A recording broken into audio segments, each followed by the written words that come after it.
Unless you made did you make a special one? Oh, all right. Well then, just yo, they have the same S in the middle of the field. Hey, yeah, we're good. We're go ahead. Good evening, Shamokin area, and welcome to Selinsgrove Seals Stadium, where we have the 4-3 Shamokin Indians versus the 4-3 Selinsgrove Seals, facing off in the District 4 semifinal game. So I'm joined here in the booth by Nathan Grimes. Good evening, ladies and gentlemen. Thank you, Jim. It's great to be back. Tonight's game, a huge game, obviously. First round of district playoffs, a bit of an unconventional start to the playoffs. Only 2 games this year for the Indians to go through for a possible state run. Tonight's game, all the marbles. This is the ultimate game of the trilogy between the Seals and the Indians. First game, Indians came to Selinsgrove's field, beat the Seals 16-0. Seals came to Kent Memorial Stadium last week and won the game 20-7 in an offensive rushing attack. Indians have had trouble with the I offense ever since they played Central Mountain. Tonight's game between the Seals and the Indians has some key starters in and out. The Seals are missing Nate Schoen, who was ejected at the end of the last game. So I think there's going to be some kids who are going to have to step up on the Seals. Look for Nate Ament, number 4, to have a big game on the defense. Teague Hoover, number 1, and number 2, Brandon High will be sharing reps in the backfield. On the Indian side of the ball, Max Madden is your impact player of the night. Plays big in big games, 200 yards last year as a sophomore against Mount Carmel and 195 against Loyalsock in the first round of districts as a freshman. So the Indians are going to kick off here. It's going to go deep. Selinsgrove takes it to the right side, out to the 20-yard line, and it looks like they're going to actually make it out to the 17-yard line. What are you looking for tonight in Shamokin's defense, Jim? Certainly, last game, how Selinsgrove just kept running up the middle, just like Central Mountain did pretty much. Threw in some quarterback runs there, and Shamokin, for the most part, I thought they played a pretty good night on defense, and they just, a few big plays beat them, and that was the difference in the game. Our big plays that we created on offense got called back by penalties. Certainly got to clean that up tonight. We had way too many penalties last week. And, that was a great kick there by Dom Deal, by the way, on the kickoff. Got all the way down to about the 10-5, and then had to wait for it to be picked up, and good field position. Seals coming out in an interesting formation. Obviously, you knew that it was going to be a power run with number 8, Coy Bastion. He ran the ball well last week, had a rushing touchdown after it was set up by a nice play action play to number 44, Ryan Ament, playing fullback. He'll be leading the way tonight for number 2, Heil, and number 1, Hoover, and Coy Bastion, number 8. He has yet to throw a touchdown pass this season, Jim. That's pretty impressive for being a 4-3 team, not throwing any touchdown passes.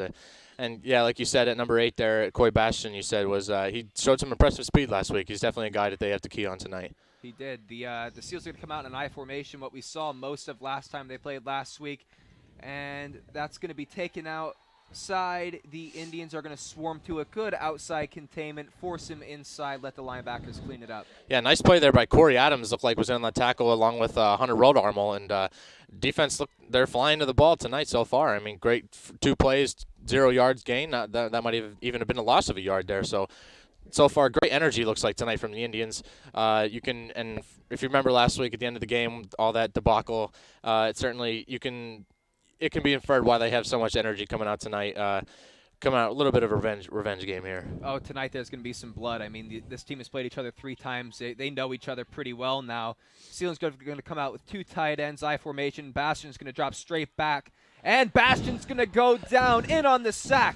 Number 23, Ian Paul. Great pursuit there by Ian Paul, coming up from his middle linebacker spot. Just sniffed that one right out. Saw the quarterback scrambling outside, and he just followed him along the way, and he is too fast for that quarterback. Bring him down in the backfield. A few other Indians came and helped to get that sack there. And great first drive by the defense. They're showing tremendous energy tonight. And I was going to say the impact players on the defense, number 68, Hunter Rodarble, number 23, Ian Paul, both leaders for this defense. And you see here early both players fumble in the that one out of the back of the end zone. That should be a safety. That's a safety. Another special teams play here at Selinsgrove's field, which makes just a huge impact here early with 9:51 left. That's going to look like a safety to me. we'll see. They did call it a safety down in the field, and I mean, like you said, last time they played a game here about 5 weeks ago, they had 2 blocked punts in that game. One of them returned for a touchdown. So, like you said, in the game that they did beat Selinsgrove, special teams was a huge part of it, and that play right there is just a great momentum grabber. They now get the ball back on offense and get points out of that defensive drive. I mean, what a great start. Yeah, that was huge. You know, now we get to see Shamokin's offense come out. They're up 2-0 with 9:51 left. Unexpected start to the game. Obviously, all in Shamokin's favor. Hopefully, Shamokin can keep this game clean. That's going to be the big thing, Jim. You know, last week, lots of penalties on the Shamokin team. Negated an 80-yard run by Billy Delbaugh on the first play of the game. First play of the second half called back. So the Indians are going to have to clean things up this week. Yeah, there were certainly a lot of penalties on both sides, but it definitely affected the Indians more, calling back those long scoring plays. And I'll be interested to see how they come out on offense here. I expect them to run the ball early, but I certainly would like to see them throw in some passes on early downs, because last week they certainly did not pass it on early downs until it was too late. And I think it's definitely prudent to pass it on earlier downs, not put yourself behind the chains. So we'll see how Hajnowski and Sam Shikatano call the offense coming out here for the first playoff game. Well, don't forget you have a sophomore, Brett Nye, the football guy. He's played excellent all season. 1,000-yard passer, 15 touchdowns on the season. Billy Delbaugh, 2 weeks ago against Milton, 3 receptions, 157 yards, and 3 touchdowns. That passing offense has a lot of potential. Back deep, they have Billy Delbaugh and Ryder Zolkowski. This first drive, I think they're going to really stick it with Max, pending that the field position's good. They'll stick it with Max, and they'll let Brett get comfortable. Delbaugh's just going to take it out to the 40-yard line, keep driving his legs. A host of Seals tacklers bring him down at about the 41-yard line. A pretty nice return there. He only got about maybe 15 yards on the return, but since it was a safety, they had to kick it from about their own 20. So even a short return means great field position for the Indians. So they set up shop around the 42-yard line, and we'll see how they come out here. Definitely, as you said, Max Madden has been big in big games, and also the passing game has been awesome this season. So they got it all going for them right now. Let's see what they buckle down and do. And the Indians, I love this. They're coming out with a heavy left formation, power I left, Madden as tailback. They're going to hand it off to Madden. Madden's going to go up the middle. He's going to get a nice gain of about 6 yards. Hard running from Max Madden. Yeah, I like that play call there coming out. You're basically, when you're going that formation, you're showing them exactly what you're going to do. They know you're going to run it. You just got to line up and stop it. And so far, right now, they haven't. So, like you said, about a 6-yard gain there from Max Madden, and I expect him to do more of the same coming up here. And I was going to say before the game, expect the Indians to come out. Okay, so they have heavy left, a power I right formation. Mike is going to come back over to the right side. Expect a trap to this side. And they are going to run. It looks like a power play. Madden's going to run the ball hard. I'm telling you, Max is going to be a big player in tonight's game, and that looks like an Indians first down, maybe, depending on the spot. It is an Indians first down. Yeah, he does always seem to have fresh legs in the playoffs. I mean, I don't think he's run the ball this season as much as he normally would and much as he normally had in the season, especially having less games coming into the playoffs, like leading 700 yards coming in. Yeah. I mean, he's been great, but I don't think there's not a lot of tread on those tires right now. So he's very fresh. Power I right, heavy formation. Max Madden's going to break up the middle. Nice gain of 6. He's going to bull over number 1, Teague Hoover on the defense, coming up from the safety position. And you love to see this energy from the Indians after the play. Max gets up, gives him a little flex, and you see the lineman coming up and tapping him on the back, and you can tell the Indians they're here for a game tonight. And, you love to see that from the Indians coming out, especially after a disappointing game last week. Came out a bit lethargic, but now they're going to come out with 3 backs in the backfield. Haven't seen this much all season. Frash is going to get the ball off tackle, and that's going to be a first down. The Indians are going to run it down the Seals' throats tonight, it looks like, here early. Yeah, he might have got hung up on the right guard there, Riley Macaluso, a little bit. Might have been a little bit bigger hole if Riley could get out of the way at the end, but that was still a great run.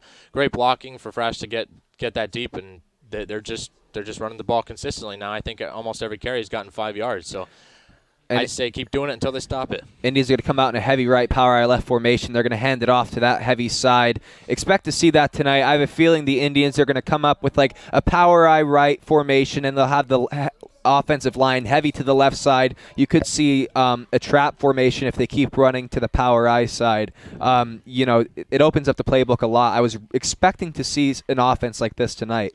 Yeah, you could tell the Seals defenders there were they knew it was coming there. Both of the defensive tackles slid right over the guard that they ran it behind there, and so when you line up in that formation and they do that kind of stuff, that's when you can run in the opposite direction.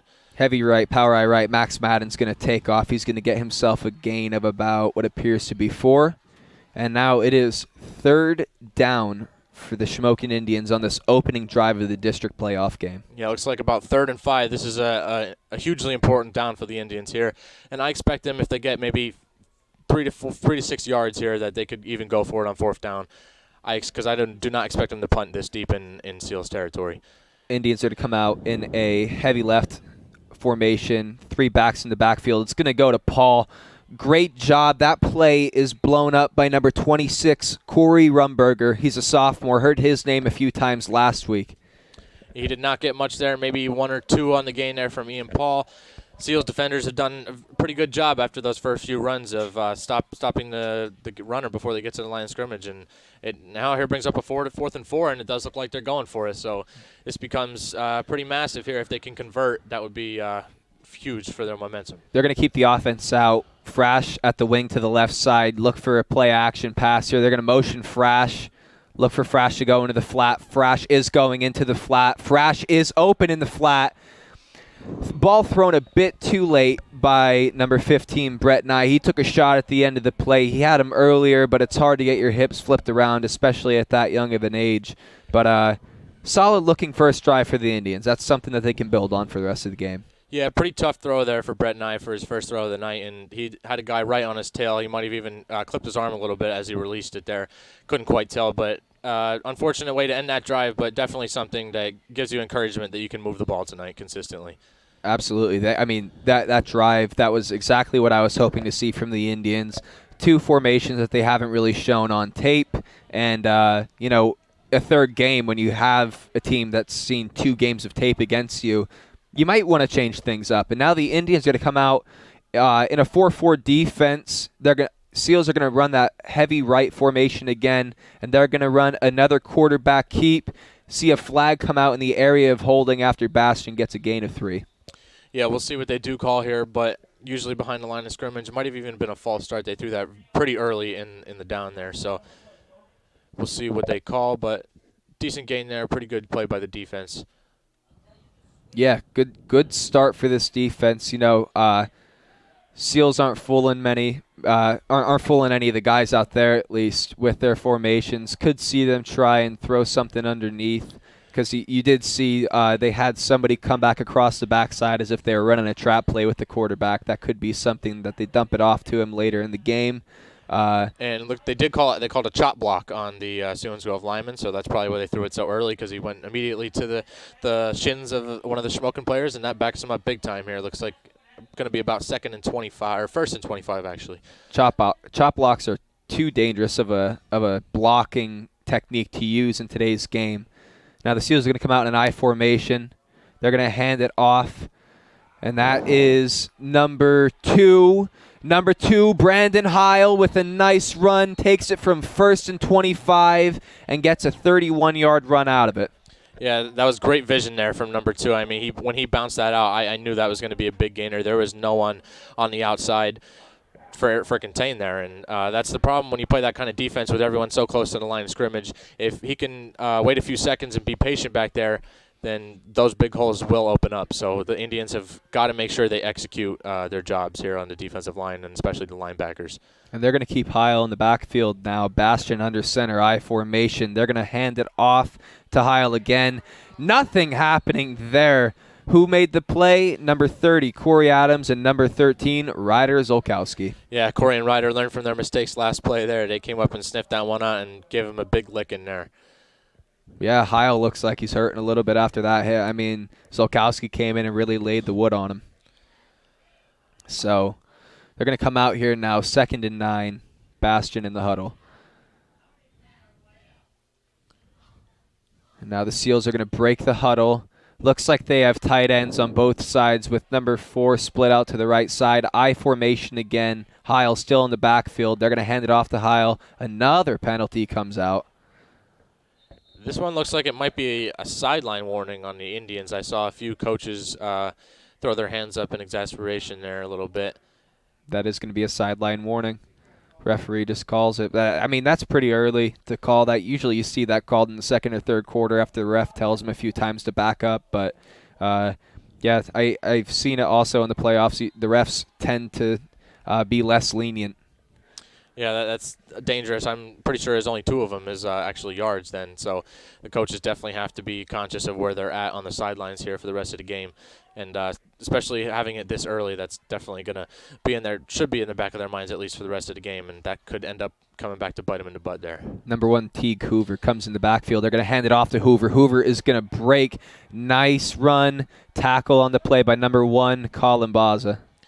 Yeah, it looks like a little bit of a lapse in the scheme there in the defense. Baza came up, made a pretty good tackle. He hit him pretty hard there, but after a gain of about 12, if your safety like that is making those tackles without coming up, that's never a good sign. So, Seals are moving it pretty good on this drive here. Other than that, I mean that one big play obviously was huge, and that one right there. So, both offenses have been moving the ball better than they were last week, but obviously still no points. We'll see what Selinsgrove does with the ball here. Man, you're going to have to watch these linemen. It looks like they're really getting a hold of that second defense of the linebackers. They're going to hand it off to Hoover again. Hoover's going to get a nice solid gain of about 6 yards. Yeah, as you said, the lineman got up in the second level pretty quick there, and he bounced it out for maybe gain of about 5 there on that play. 5. So, yes, brings up 2nd and 5. The Indy defense has got to start buckling down here. Yeah, and, you know, when you have a drive like this where the Seals break a big play early and now they're just going to run the ball, take small chunks of yardage, that's going to start sticking with the Indians. You know, tonight's game is about who's going to be more physical. And they're going to come out in the I formation. They want to keep it physical. And Hunter Rowan-Armel's not playing around tonight. He told me that this week it doesn't matter, especially after last week. He's going to come out and he's going to make a statement. Nasty kid, nice kid off the field, but yeah, he looks forward to this. He told me tonight he's going to make them feel that they're playing Shamokin. Yeah, I mean, if you're going to go off sides, you might as well do it in style. Let the kid know you're there. And that was obviously a little bit of a lapse in judgment there by Hunter Rowan-Armel, but I like that play to set the tone. And almost the end of the first quarter here, and we've only seen 1 pass in the entire game. So we'll see if that trend continues, or a little bit later in the game they'll start setting up the pass. Seals in an I formation, and they're going to hand off to Ryan Ahmet, number 44. Looks like he got a big surge there. But, you know, like I said earlier, this game is going to be about who's more physical. And, you know, you saw number 68, Hunter Rowan-Armel, come off the ball like that and set a Selinsgrove defender on his butt, or offensive lineman on his butt. And an old thing is, first play of the game, if you're on that defensive line, you jump off sides and you slam that center as hard as you can and you set the statement. So the Indians are trying to set the tone here early. They're going to hand it off to number 1, Teague Hoover. Hoover's going to run up the middle for a gain of about 5. Yeah, good penetration there from the defensive ends, but they ran it straight up the middle and for another big gain. And Indian defenses, it looks to be a little bit on their heels so far tonight. Can't really seem to stop this Selinsgrove run game. Only had the one really big gain, but other than that, they just consistently got 5, 6 to 9 yard gains every time, and so they got to find a way to fix that. Because if they keep letting them do that all night, it's going to be a long night. Yes, it will, and this defense is going to tire down easily. If you have a look at the Seals. They have 2 solid running backs between Hoover and Heil, and you know that fullback as well, leading the way, Ryan Ahmet, number 44 for number 1 and number 2.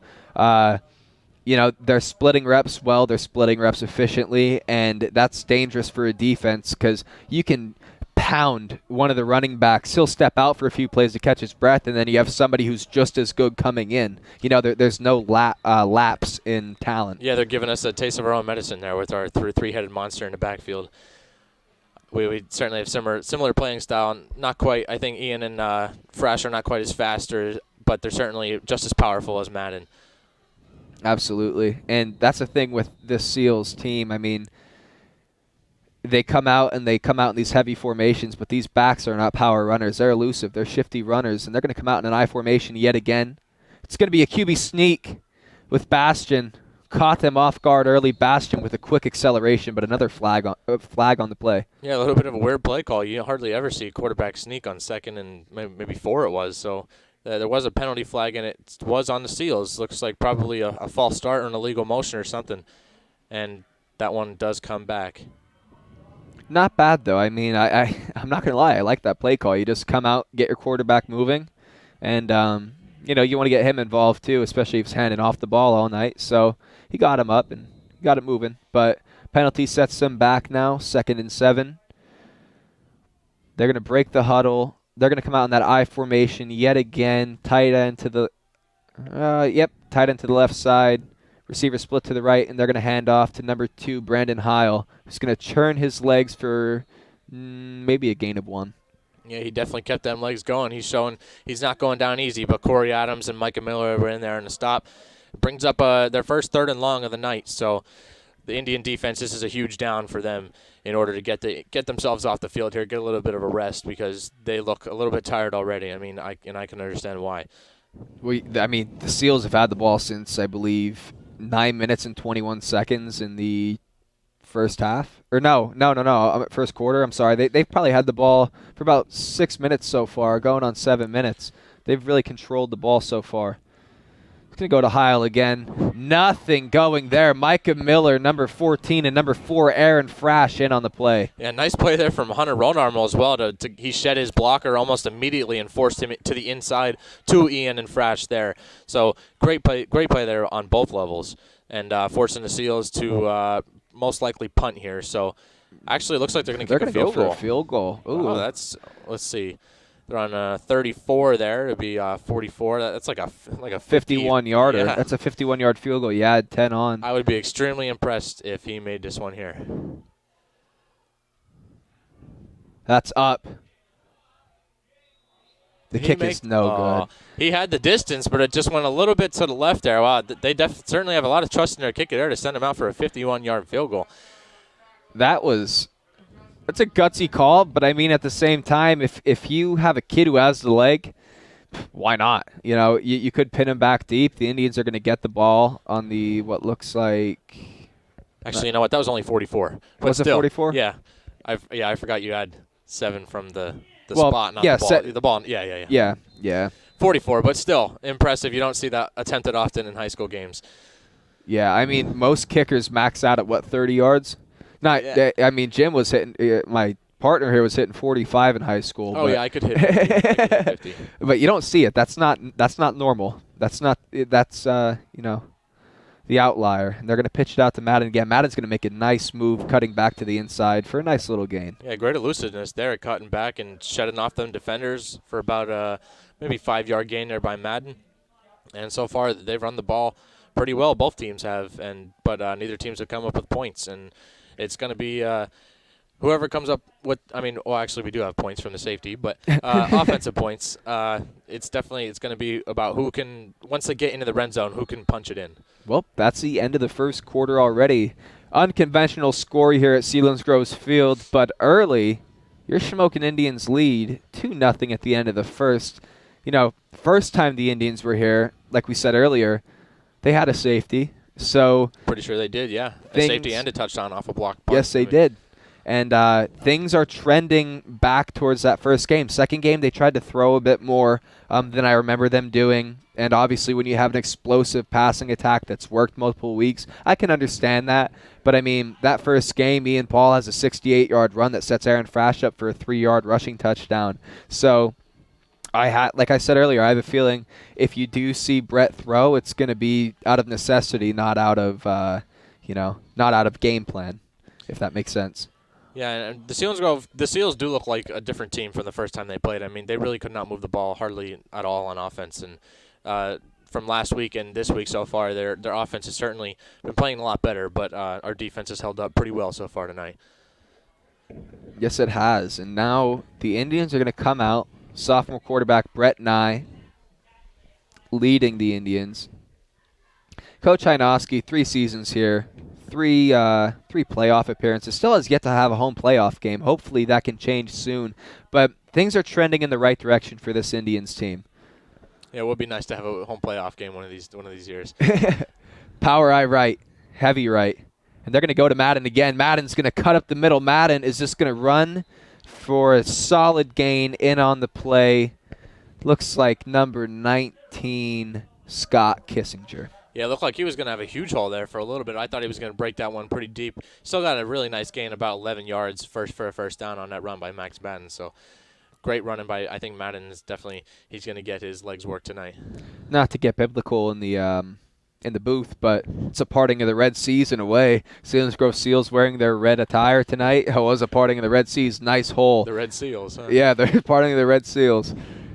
What a corny joke. Miss you, Ed Bailey. All right, they're going to hand off up the middle to number 34, Max Madden. That was a great block there by Frash. The defender came right through the line. I thought he was going to get Madden before he even got the handoff, and Frash popped him a nice one in the backfield and allowed Madden to get that pretty decent gain there of about 4 yards. And, Max is the feature back in this offense, but Frash and Paul have been the unsung heroes so far this year. They get their carries, they get their touches, but a lot of it's leading the way for Max. And now you have a power eye right off formation again, and it's actually going to go to Frash. He was the offset back, and it doesn't look like they're going to get much there. Yeah, the runs to people other than Madden have not worked so far tonight, but you certainly got to keep going back to him to at least give Max a break and switch it up for the defense a little bit. And here it brings up another third and pretty long here. It looks about 6 or 7. So probably going to have to throw it here, and that's what you don't want to see have to happen. Yeah, when you feed the same running back multiple times, you tread on the side of becoming predictable. So the Indians are going to come out in that power eye right, heavy formation again. Zolkowski split out to the left, and they're going to hand off to Madden. Madden's not going to have much running room there. Would have liked to see them come out with a pass on that play. Yeah, interesting play call there on third and very long. Not very long, but long enough. And I'm not sure.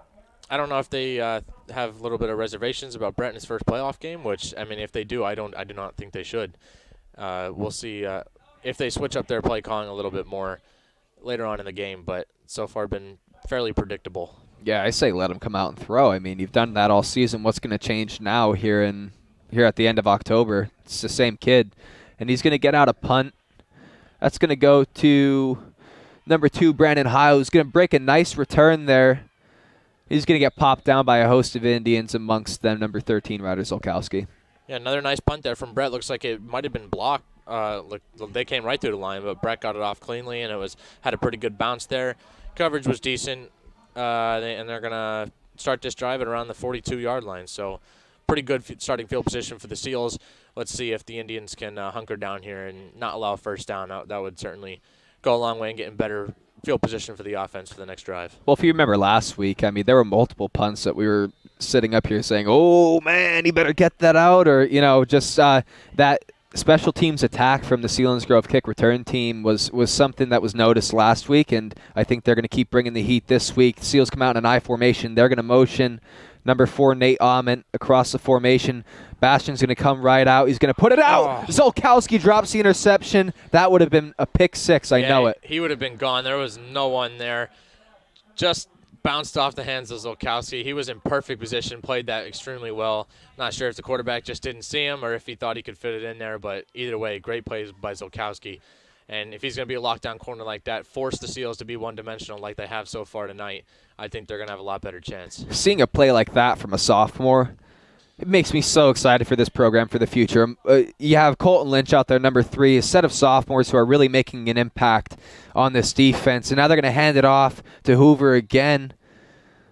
Looks like we have a little bit of some hand fighting and everything, but that's good. That's good. Keep it clean. Yeah, here with Colin Cedar, they didn't call anything, so I'm not sure what happened. Maybe the receiver tripped on him or something, but maybe something to watch for later in the game.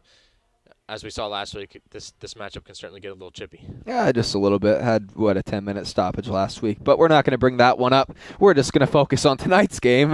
So hopefully we don't have another one of those, because that was bad. That's for the players to do a focus on what happened last week. Yep. Use that as some fuel.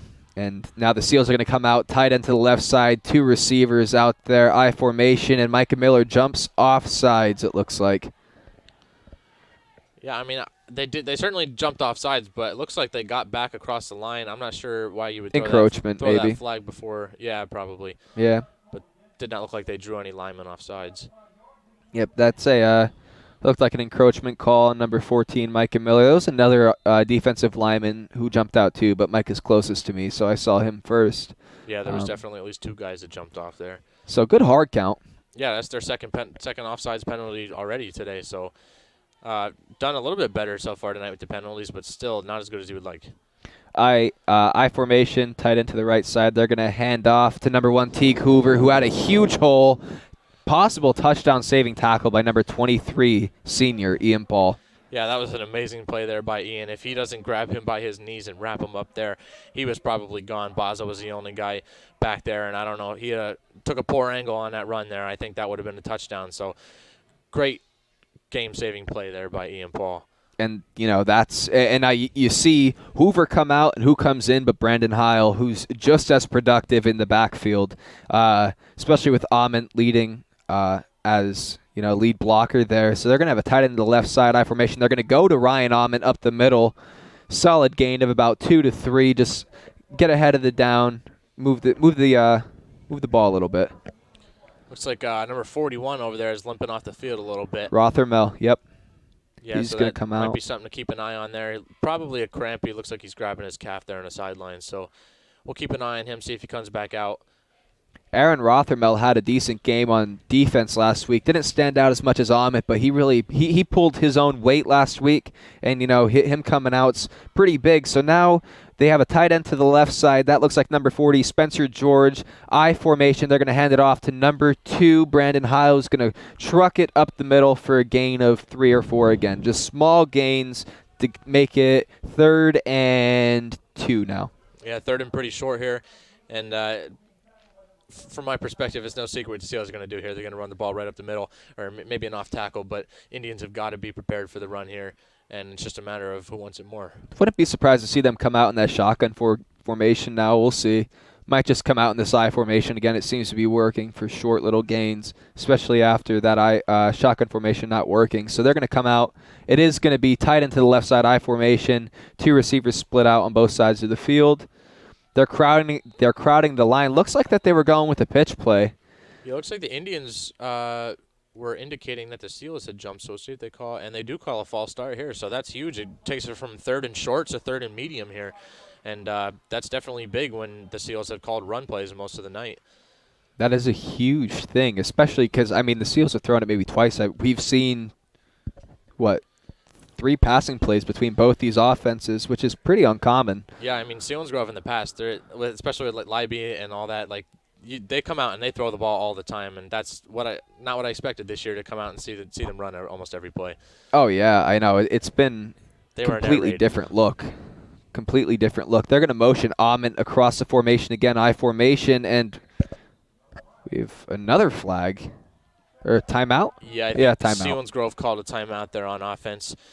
Might have saw something they didn't like on the formation there, and gives Hynoski a bit of a chance to tuck some scheming in those guys here. So, well, last time they ran that motion with Ament, they ended up trying to go to Nate Ament. I'm sorry, they tried to go to Nate Ament, who's my impact player for the Seals tonight. They tried to go to him in the flats. Not much doing there. Zolkowski, if you remember, came up, almost made the pick. So maybe they're trying to get that motion to the other side, have somebody else cover. Maybe they'll get a better look, but obviously they don't like what they see, so they call the timeout now. Yeah, it would be huge to if they throw the ball here to make it incomplete, to not let them gain any yards, because I think if they gained any amount of yardage here, they might think about going for it just because it's so deep in Indians territory.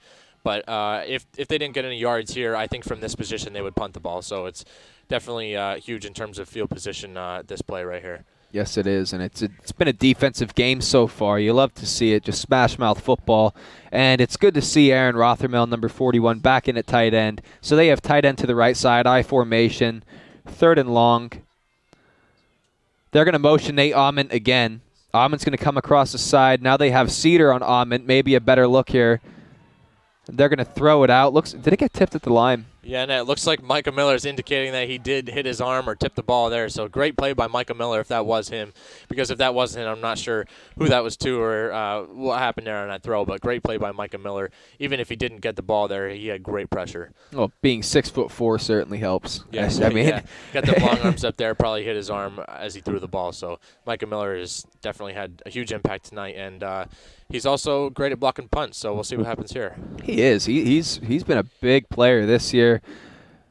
Looks like a short little punt, and that's actually that's the perfect perfect punt you could have right there, all the way out to the 11-yard line. And that's Cole Catherman again. He was a force last week on the special team side of the ball. Yeah, that was a great punt there. Looks like they're a little bit scared to punt it to Delbaugh and Zolkowski. Last few weeks they've had some pretty good returns on both punt and kickoff returns. So it's always nice when you can strike fear into your opponent there and make them kick away from you, because oftentimes that leads to mistakes, but it didn't there, and that was a great punt by the Seals. All right, looks like they're going to come out in that wing tee again. They're just going to hand it off to Madden. Madden's going to cut up the middle for a solid gain, going to make it about second and medium now. Yeah, good job there by Madden finding the hole, getting out to the outside. Not a huge gain, but he made something out of nothing there, so you like to see that from Madden. A game like this tonight isn't going to be about big plays. Watch, and then he breaks an 80-yard run. But I think tonight isn't going to be about big plays. It's going to be about who can play smash mouth football most efficiently. And later in the game, you'll see bigger plays. But right now, it's all a feeling out process still. 3 running backs in the backfield. Brett's going to come out and throw, going to get it out to the receiver, Billy Delbaugh. Been a big receiver all year, and he's going to get a nice gain out there. I love that play call there from the Indians. Sending Delbaugh on a little bit of a stopper out there. Brett Nye gets it right out to him, and you got to get the ball to Delbaugh and Zolkowski in space, and they will make good things happen. I promise. And when you have when you have the cornerbacks playing that softer coverage, yeah, you definitely want to swing that out. And now looks like they're going to come out in a power I formation again. Nope, they're going to come out in that line formation. Looks like they have Paul back a little bit. He'll be lead blocking for Frash. Frash is going to break it out to the right side. Frash, solid hit. Who came in there? Looks like number 44, Ryan Ament, the fullback. Yeah, he is a big hitter, both on offense and defense there. And that was a pretty nice run there by Frash, and he just got caught up at the end and got hit pretty hard. But he's a tough kid. He got right up. And last week he got in a little bit of a scuffle with some guys here, so it's nice to see he didn't retaliate on that that run there. But we'll see what happens later on in the game. They're going to come out in that formation again. Straight line in the backfield, 3 running backs. Miller to the right, and they're going to hand it off to Paul. Paul broke a 68-yard run, which actually set Frash up to score in the last game. Or not last game, last time they played here in week 3. And I think you're going to see a nice dose between the 3 running backs as this game goes on to keep everybody fresh. Yeah, that was a good run by Paul in that game. He got caught just at the end there, not quite enough speed, and I know he was mad about that one, that he didn't score in that game. All right, they're going to come out now. Actually, looks like they're going to sub a different game ball in.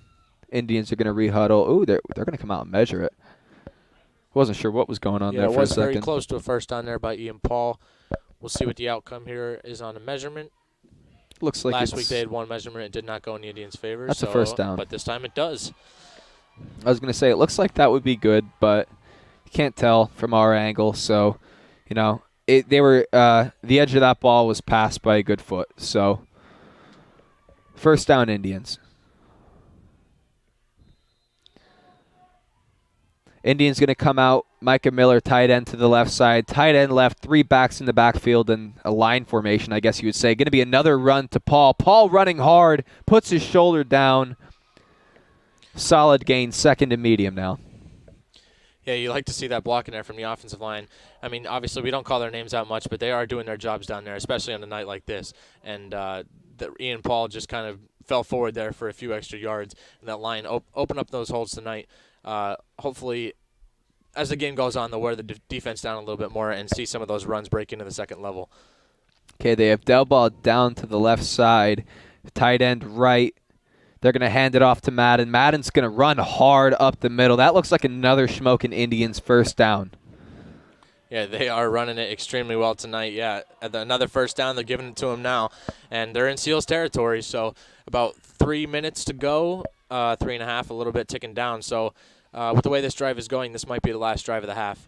So you'd like to see them end the half with some points here. So yeah, get up maybe 9-0 hopefully, and go into the locker room with the lead. Because last time they went in with the lead here, they ended up coming out with a win. So power eye left, heavy left, hand off to Madden. Madden had a huge hole. Madden's going to go up the middle, cut it to the outside. Max Madden, the 20, cut back in.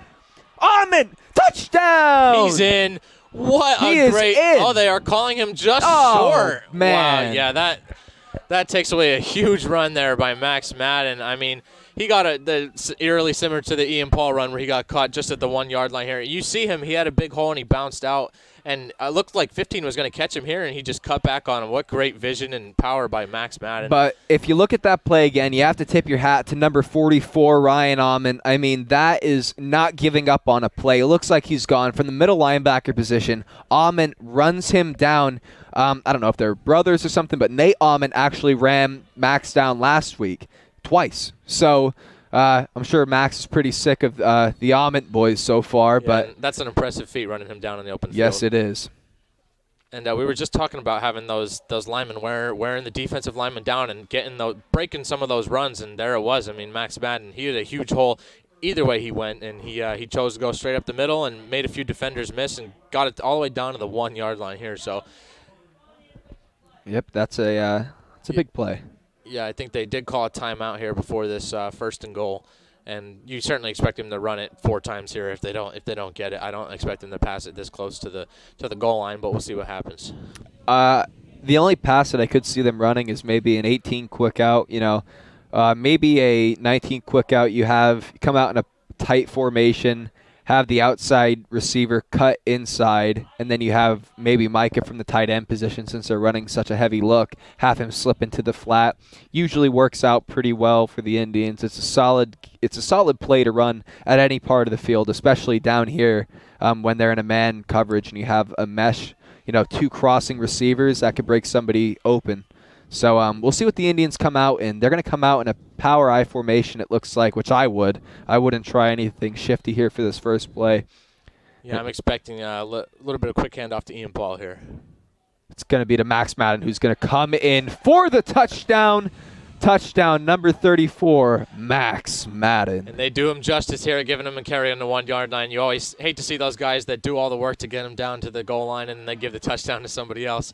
I mean, obviously, you're not selfish. You don't care who this ball goes to. As long as you score, you're happy. But good to see Madden get that touchdown there. He's had an amazing game so far. We were talking about him showing up the biggest in the biggest moments, and he certainly has done that here tonight. I mean, the whole way up, I just had a feeling. The kick is up. Kick is good by Carson Osowski. So your score here with 2:27 left in the second quarter, going into halftime, your Indians lead 9-0.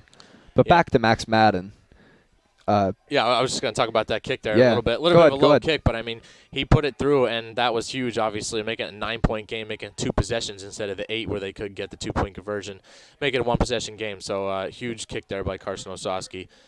And, yeah, going back to Max, he's been amazing. I mean, they always say the best players make the biggest plays in the biggest games, and I expect him to keep feeding him going in the second half, especially if they get a little bit of a lead, just leaning on them with Max and Ian and Frash, and it's going to tear their hearts out by the end of the night. And he was my impact player for a reason on that offense. I mean, I had a feeling they were going to come out and just let Max run, and it's kind of surprising, especially how well this offense has passed all season. They've thrown, I believe, 2 or 3 passes all night tonight, but it's worked for the Indians. I mean, they're up 9-0. This defense is playing solid football. They're bending, but they're not breaking. So this next drive, if they can hold the Seals to no points, it's going to be a big drive here. It's going to be a nice deep kick by Deal. Number 1, Teague Hoover's going to bring that out from the 10-yard line. He's going to make a nice cut, get it out to the 35, 36-yard line. Nice return. Yeah, that looked dangerous there for a little bit of half a second there. Looks like he might break that one deep, but the Indians' backman does a good job keeping him contained and returns it about the 36. So they've had probably, it might be their worst starting field position of the night, honestly. I mean, they've started almost every drive almost like in Indians territory. And so even though the return doesn't look so good, it's decent position for the defense here. Sets them up well. I mean, you're on the 36-yard line with 2:20 left. You might see the Seals pass it a bit more. Probably going to come out with a run to open, and yes, they are. Nothing there. I believe that's number 2, Brandon Heil, just met by a host of Indians. Yeah, Hunter Rodarmo just blew that up from the beginning, filled that gap, and there was nowhere for him to go. He's showed up a few times tonight, especially, I mean, on the offsides. We were talking about him getting tough out there, and he certainly made a few plays in the backfield tonight. And you love to see it. I mean, you love to see your leaders step up. Ian Paul's made a few big plays tonight. Hunter Rodarmal has as well on both sides of the ball. They're both really stepping up in a big stage. Yeah, and they're both seniors. Obviously, they don't want this to be their last game. Absolutely. And now they're going to come out tight end right, I formation. Bastion's going to toss it to number 2, Brandon Heil. Brandon Heil's going to find a nice cutback lane. And nice tackle by Ryder Zolkowski. He doesn't make that play. It's a scary outlook for the Indians there. Yeah, another cutback there from the Selinsgrove offense. And look, Shamokin has done a good job filling their gaps on the initial runs. But once Seals have, if they stay patient for a little bit, those holes have opened up tonight. So I think they should start calling a little bit more plays where there's more patience behind that line and see if you can find the better holes. They're going to hand it off to Heil again. Heil's just going to get a solid gain. I think he's going to get out of bounds. That should stop the clock. But, that's a big thing tonight, too. The Indians cannot over-pursue. You over-pursue, you're dead. You can't, because what happened against Central Mountain? How did Central Mountain score all those big points against us? Cutback lanes. Where do cutback lanes come from? Over pursuit of the linebackers. Linebackers need to stay in their areas of responsibility, fill their holes that they need to fill, and have anything coming backside. They're going to hand it off to number 1, Teague Hoover again. Hoover's not going to have much there. And who comes in? That looks like number 68, Hunter Rodarmal. Yeah, he threw him down there. That was a nice tackle from Hunter Rodarmal again.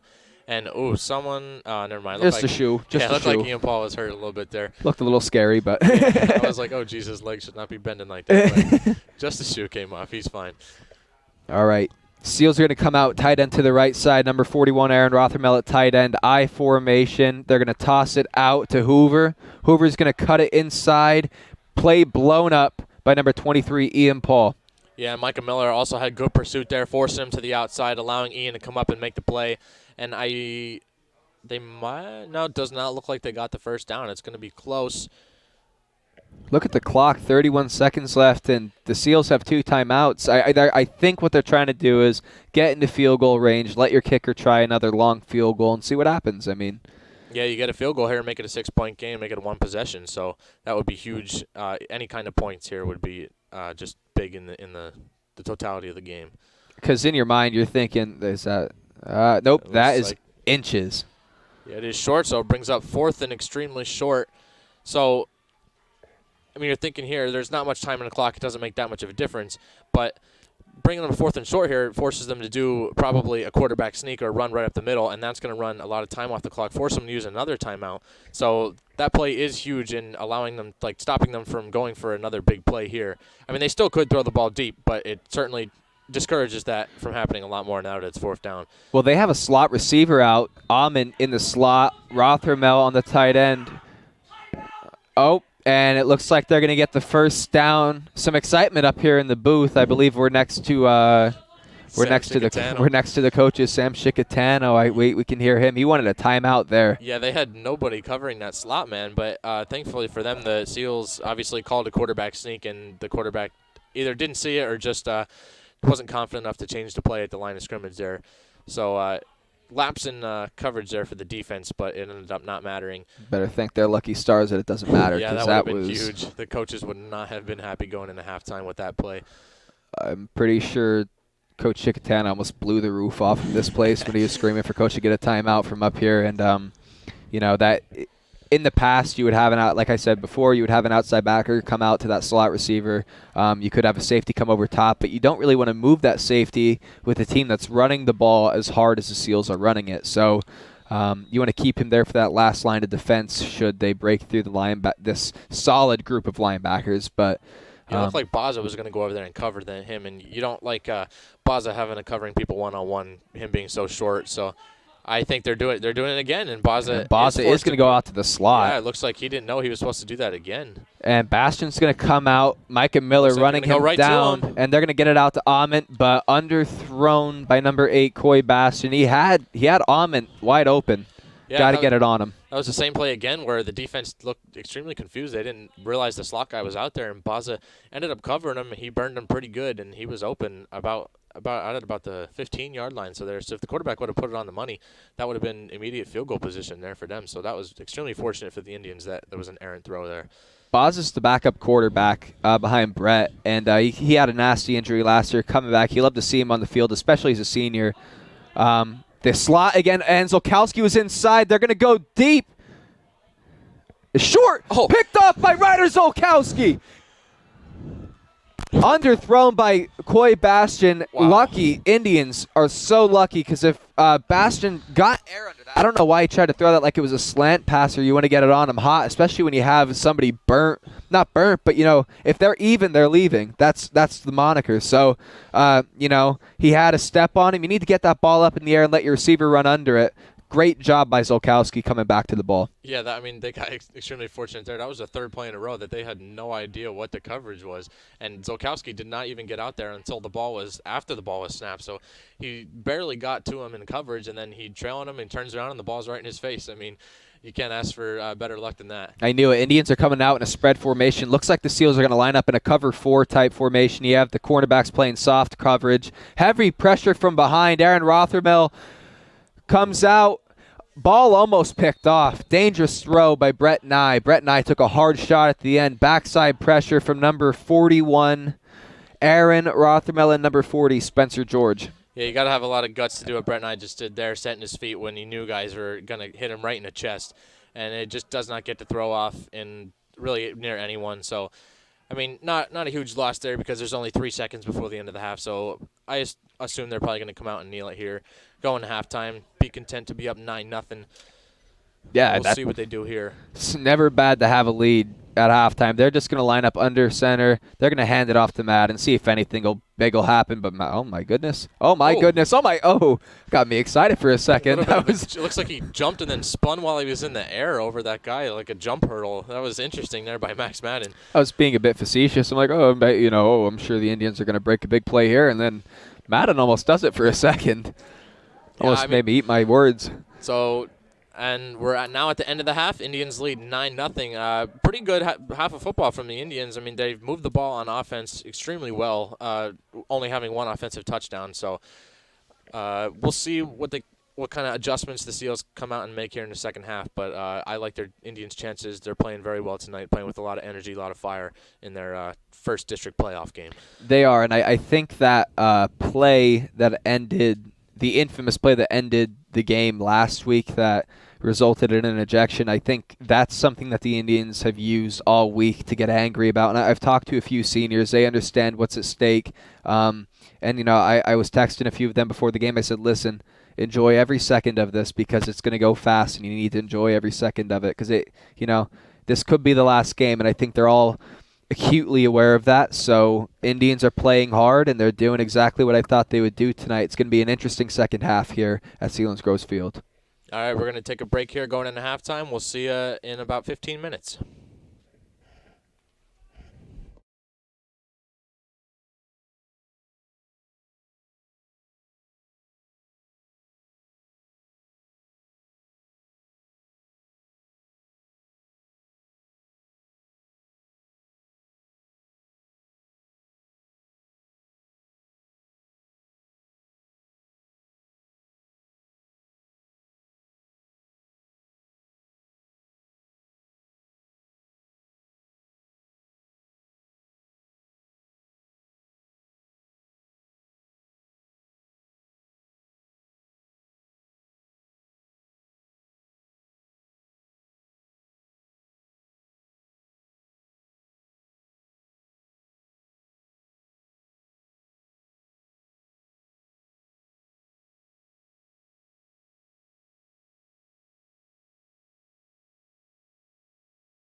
You're good. All right, Shamokin Indian fans, this is Jameson Kramer. We are back here for the second half. Shamokin has taken the lead 9-0 going into halftime, and Indians have played a great game so far tonight. Max Madden has been amazing so far. So I'm joined here still by Nathan Grimes. Hello, ladies and gentlemen. Welcome back to the second half. Some second half action here in the opening round of the District 4 playoffs. Again, next week we have the district finals already. COVID has everything condensed, everything shortened down. Instead of 8 teams in the playoffs, we have 4. Indians were the 3 seed. Seals, with the win last week, jumped up to 2 seed, which is why we're here tonight. I believe Jersey Shore plays Mifflinburg tomorrow night, 1 seed against 4 seed. That's going to set up the showdown next week. Probably up at Jersey Shore. Yeah, will likely be against Jersey Shore. I mean, they're certainly looked like the most dominant team in this district all year long. So the winner of this game will likely have to go up to Jersey Shore and play in that Muck Bowl up there on that field that Indians lost on earlier in the season in their first game. Yeah, rumor has it they almost lost a chance to play up there. Jersey Shore did because of how poor that field is. Which I believe it. I mean, I certainly would not want to play on that field, especially this late in the year. The first game of the season, honestly, it was surprisingly decent, probably because no one had played on it yet so far, and there wasn't much rain at that point in the season. So it was pretty decent. Indians, I don't think it caused much issues for them, but if they had to go up there next week, I think it would be a different story. Oh, but I'll tell you what. First game compared to the 6th to 10th game on that field, I would hate to see that thing next week. So hopefully... Yeah, it's going to be ugly. Yeah, I mean, especially with these white jerseys, but, you know, it is what it is. Sometimes you got to get dirty, especially in football. So we have second half action here. 1 minute and 26 seconds left in this warm-up period. Who was your standout for both teams, really, in that first half? I mean, obviously on offense it was Max Madden. He ran all over the place, but defensively I think one of the unsung heroes, I mean, we said his name a few times, but Hunter Ronarmo has really mucked it up down there in the defensive line. He's made several plays in the backfield, and he's impressed me tonight. You can tell he does not want to go out like this tonight. Yeah, I mean, you love to see the fire, and on the way up I just had the feeling Max was going to have a big game. He always shows up big in these games, and he certainly has so far tonight, the second half. I was down there near the field during that intermission. I'm kind of thinking that the Indians are going to come out, have a bit more balance of an attack in this second half. They'll probably come out early, run it a bit, but from what I've heard, they may come out and start trying to get these receivers a little more involved. So we'll have to wait and see here. Yeah, I would like to see them throw it a little bit more, but I mean, if they don't, I can't blame them too much because the run has certainly been working pretty much all night. Yeah, and now Selinsgrove, on the Selinsgrove side of the ball, I think the player who's really stood out to me, it's not the running backs. The running backs have had a good game, but it's Ryan Almond, number 44. I'm pretty high on this kid. Had that touchdown saving tackle on Madden. It's still resulted in points. It was a bit too close, but that effort, that's something that can energize a team. And when you have a smash mouth player like that leading the way, especially in the absence of number 5, Nate Schoen, who was ejected last week, that was going to be the thing with the Seals. You're going to see different people step up, and he certainly stepped up for the Seals so far tonight. Yeah, it's been very physical on both sides of the ball for both teams. So the Seals are going to break the huddle here. They're going to come out, have number 2, Brandon Heil at the gunner position on the left side of the field. And now they are just going to run it down, kick it off deep. Going to go back to number 10, Billy Delbaugh. Delbaugh's going to shift his way up to the 32-yard line. A good hit there by Cam Smith. He told me to look for him on special teams earlier in the week, and I saw him out there. He might have got ran over a little bit there, but he slowed him down certainly a little bit, and they ran the ball out to about, like you said, about 32-yard line, so pretty decent return there. And let's see what the offense can do here. I mean, coming out with a pass would be pretty interesting, just because I think the Seals would not be expecting that at all. Yeah, it'd be a bold move, but it looks like they're going to come out in this power I right, heavy right. You have Ryder all alone down here. And they're going to hand it off to Madden up the middle. Probably going to be standard. Maybe the second down play, you see a play action just to catch the Seals off guard, especially after you have a play that only goes 1 yard. Yeah, again, I would have liked to see them throw a little bit of a fly route there to Ryder. He was all alone, one-on-one. There was no one there other than the corner. So I think if you see that later, you can come back to that, definitely. That one-on-one coverage, I trust our receivers to win those matchups, and I trust Brett to put it in the right place. So we'll see if they go back to that later in the game. And they are playing tight coverage now, these cornerbacks. Number 4, Ahmet backing off. It's going to go underneath. It's going to be a stop and go. Read by Ahmet. Ooh. Good play by Ahmet. Ahmet almost gets the interception, but he was expecting that one. Yeah, and there was the throw, and just as I say, he was all on an island over there. The safety came over, made it double coverage, and Brett definitely overthrew it a tiny bit there and almost came up with the interception. Delbaugh didn't quite reach his hand up there. So brings up a 3rd and very long now. You're probably going to have to pass it. If you do have a cornerback playing that far off and you're running a deep route, you want to underthrow it and let the receiver work his way back to it. Try to put it outside too much and just good coverage. But they're going to line up in a power I formation. It's going to be a play action. Brett's going to get sacked. Ooh. You know, he had looked like he had Micah Miller open there if he could have squeezed it in, but kept him in the pocket. Line couldn't hold up long enough for him to find somebody. Yeah, number 60, Stephen Miller there for the Seals, and from that defensive line got to him. They had him and another Seal were in there on Brett, and I think that might be his first sack of the night. If not, it's his second, and haven't had a whole lot of pressure on him, mostly because he hasn't thrown. But, yeah, he'll remember that later on in the game. Gotten hit a few times here tonight, and hopefully he can get this punt off because, as we mentioned many times, the Seals have had great punt block attempts. And he does get it off. Pretty good coverage. High, short kick. Muffed, though. That is a bobbled return by number 1, T. Coover. Yeah, he did muff it there. It looks like Cedar kind of over-pursued a little bit there and got tangled up with the gunner and kind of fell there. He kind of blocked him, and Cedar might have been there to recover that if he hadn't got hung up. But still a pretty good punt there from Brett and I, but definitely great field position for the Seals starting out at their own 45. Yep, starting at the 45-yard line, the Seals are going to come out in that familiar I formation. They have an even line with that I formation.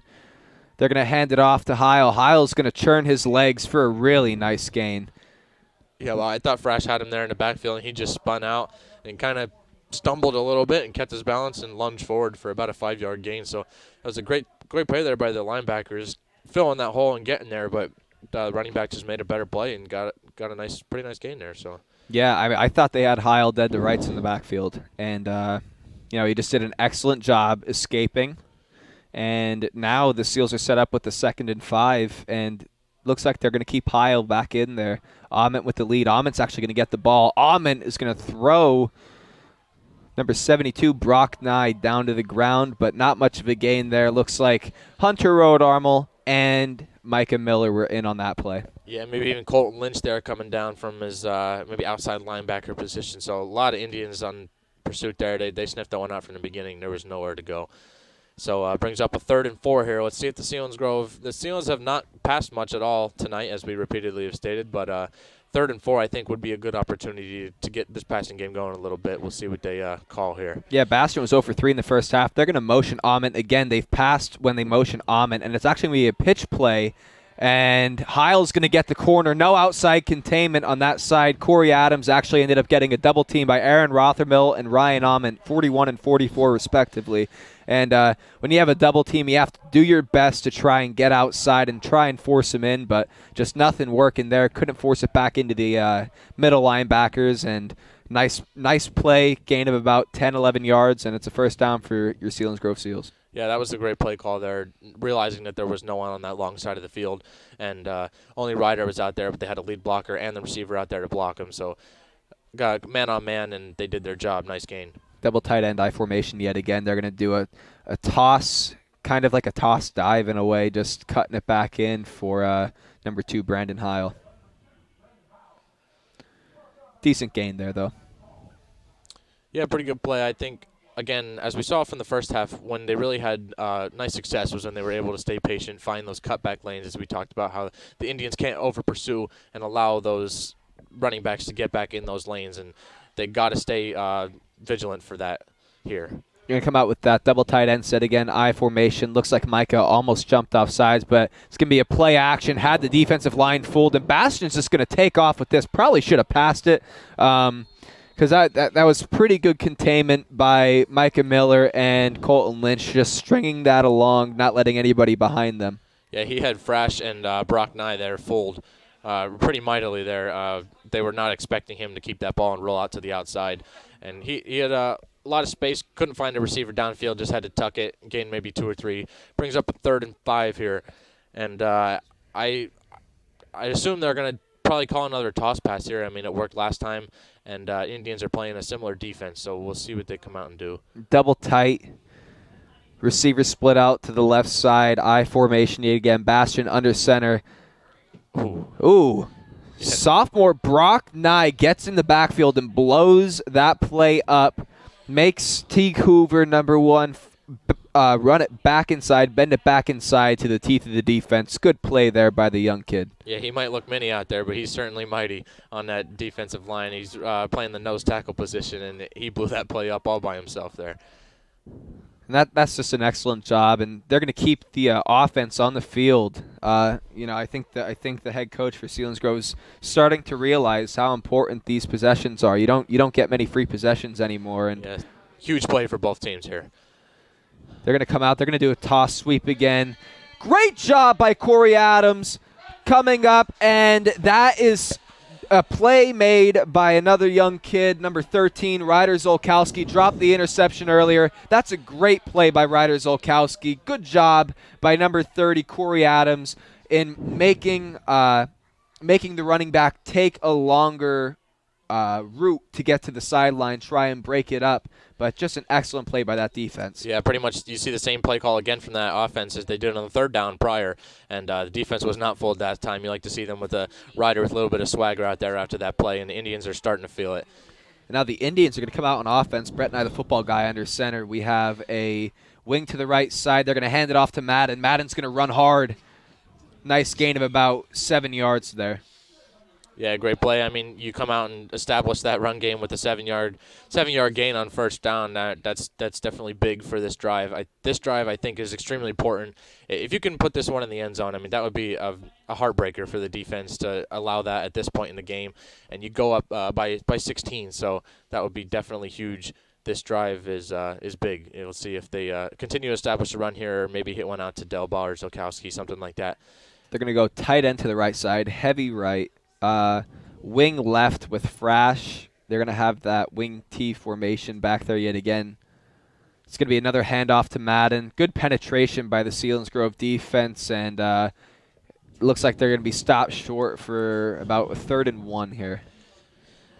Yeah, this 3rd and 1 here is important. I expect them to run the ball, and if they don't get it, run right at them again. I mean, honestly, you're on your own side of the field here, and given the Selinsgrove steals the ball at this point in the field, at this point in the game, would not be a good decision. But I think the way you're running the ball here tonight, I would go for it on 4th down either way. And just pound it. And that even Brett is a real big body out there. Could even do a QB sneak. Okay, so they're going to run it. It's going to be a power to the left side. Yes, it is, and it's going to go with Max Madden. That's a heavy formation that the Indians seldom pull out, but when they do, it's typically a nice gain, and there it is. That's all you need for the 1st down. 3 yards in a cloud of dust by Max Madden with lead blockers Aaron Frash and Dean Paul. Yeah, great way to keep those legs turning there, getting the ball all the way up to midfield. And like I said, this drive is extremely important for the momentum of the game and the Indians' confidence as a whole, more so the Selinsgrove confidence, just destroying their confidence if you put this one in the end zone. They're going to come out in that heavy formation in the backfield, 3 backs in the line, and they're just going to hand it off. Nice play. Amon strips the ball. Looks like it's still free. It's recovered by the Selinsgrove Seals. Amon, who makes the who makes a strip on the play, recovers it. That's a great job by Ryan Amon. Really impressed me in that 1st half. Comes out and makes a big defensive play from that middle linebacker position here early in the 2nd half. Yeah, that's what you teach defenders to do. I mean, he was the second one there. The first guy pretty much already had Ian Paul ripped up, so the second guy come in, goes for the ball. And I saw that as soon as that happened, I saw he was coming in for that ball, and he ripped it out like he was starting a lawnmower there. And the Indians, the fumbling has been a problem for them all season, especially in these recent games, and it comes back to bite him there, and that is a huge play for the Selinsgrove for their mentality here. And now Bastion's going to lead them under center, double tight end formation again, I formation, and that's going to be a false start by number 62, Damian Catherman. Looks like we have a series of brothers on this team, 2 Cathermans, 2 Aments, but that's a critical mistake to make after a huge play made by your defense. Yeah, maybe a little bit overzealous there to get this drive started off after that huge play on defense. So great start for the defense, staying disciplined on probably that hard count there. So backs them up 1st and 15. They might be lined up off the sides there. I'd back up. I formation again, and it's going to go to Heil. Heil has a huge hole in the middle, and that's going to get them about 2nd and 8 now. 2nd and 8, and that's far more favorable field position, but especially when you get set back after a penalty, 1st and 15. Yeah, that was a huge hole. No one touched him right up the middle until about 8 yards down the field. Not sure what the linebackers were doing there, but Baza came up from his safety position, made a nice tackle, and brings up 2nd and medium here after the 1st and very long. So we'll see if the Indian defense can get a stop here and make it a 3rd and long. And they're getting back to that 2nd level, and it's going to be a pit. Oh, just a very poor throw by number 2, Heil, but it was going to be a pitch pass. If Heil, maybe take those gloves off when you're throwing it. But, if he gets that ball out, Nate Ament has the field to work with. I mean, it looked like he had Colin Cedar fooled down there, and yeah, he had Cedar beat for sure. I guess that's why he's not the quarterback. Yep. That probably would have been a touchdown if he hits him there, even a little bit inside. He had to come like almost half the field to even have a chance at that ball. So just an extremely poor throw, but a good play call there. It just didn't work out for the Seals. Missed opportunities for the Seals tonight so far, and they're just going to drop Bastion straight back. It's going to be a stop and go. Bastion is going to overthrow him by about 10 yards, but that was a great double move. Had Zolkowski plant his feet, and you can't, if you stop your feet, especially when you're covering, you're going to get beat. And Ament was able to freeze him up, and if Bastion puts that ball on him a little better, 2 plays in a row now, the Seals should have scored off passing plays, but I think their inability to pass is killing them. Yeah, maybe Tyreek Hill could have caught that one, but that certainly was about 10 yards overthrown. So huge play by the defense. Well, mostly by the offense, but great for the defense to get off the field. And Cedar might have went off sides on that punt there, but doesn't look like they're going to call it. I think if Cedar dives for that ball's blocked. Yeah, the Indians got to be a little bit more aggressive trying to throw their bodies on the line there for those block punts because they, as we saw obviously in the first Selinsgrove game, they are huge, and even here tonight. Seen a lot of hands on hips and hands on knees for the Selinsgrove team. Maybe some attrition is starting to set in. A lot of these kids are starting to get tired out, and especially when you have a rushing attack that's been as physical. When you have a super physical game, I mean, it's 4 minutes left in the 3rd quarter. Yeah, kids are going to get tired out now. Looks like they're sending Frash out maybe for blood, and maybe a blood stoppage for Frash. Going to remove him for a play, get that bandage up. They're bringing in number 30, Corey Adams. Yeah, another good punt there from Selinsgrove. Impressive punting here on both sides of the ball. So started about the 15-yard line here and took a nice Selinsgrove bounce. We'll see what the Indians come out. Probably feed Madden here again. It's been working so far tonight. Tight end left wing right. They're going to send Paul in motion from the wing, and they're going to hand it off to Madden again. Sort of a stretch play from that fullback position, but we're going to see a penalty come out possibly in the area of holding again. Yeah, didn't quite see if there was a holding there. Maybe we can see if we see it on a replay. It is holding. Looks like maybe number 14, Micah Miller, might have gotten outside of the shoulder pads there. Got to keep things tight inside. Yeah, unfortunate. Another penalty there kills them on this drive. Now they're get a half the distance to the goal penalty. Probably set up about the 7 or 6 yard line here, and that's a killer. Especially if you were thinking about dropping back to pass. Now you're extremely wary of maybe getting in a safety situation here with Brett and I. So that's yeah. That's interesting because I mean the Seals were backed all the way up in the opening of the game, and that led to a safety against the Seals. So we'll see if this poor field position is going to hurt them. They're going to come out in an I formation yet again. Heavy to the right side, and Madden's going to break a big gain. Madden's going to get that up, about a 12-yard gain after a 1st and 18 start. Yeah, that was a really nice hole there created by the offensive line. Max got on that second level almost immediately. There was 3 guys there, maybe a safety linebacker, get him down after. But it was a pretty nice gain, especially on a 1st and long run. So now it sets him up with 2nd and medium here. Yep, about an 11-yard gain there. Solid run by Max Madden. And you love to see the kids running up to the line. That's how you should break the huddle. It sets the tone. Now they're going to have wing right, tight end left, 2 backs in the backfield, Madden directly behind Nye. Seals bringing in the pressure, and Seals are going to stop Madden after a gain of maybe 1 or 2. Solid play by the Seals defense. Looks like we had a few of them come in for that tackle. Yeah, they're finding all different ways to hand the ball off to Madden in the backfield there. That was a quick trap run, and not too much success there, maybe 4 or 5, but definitely puts them in a better position for this 3rd down here. You can run or pass here. Now they're going to come out with double ball split out to the left, wing left, tight end to the right side, Madden directly back. They're going to have Nye roll out.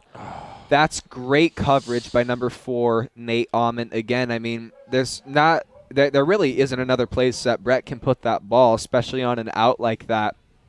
Pretty ball, beautiful coverage.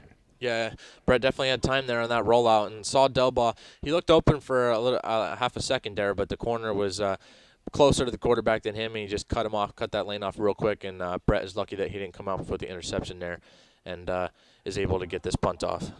So back deep, they have number 1, Hoover, and number 2, Heil, back there to return. Both of the running backs for the Selinsgrove Seals. Nye back deep to punt. Nice snap. Nye's going to get it up. It is high, gets out to about the 44-yard line. Hoover's going to bring it out. He's going to shake Max Madden off, who's actually going to end up making the play.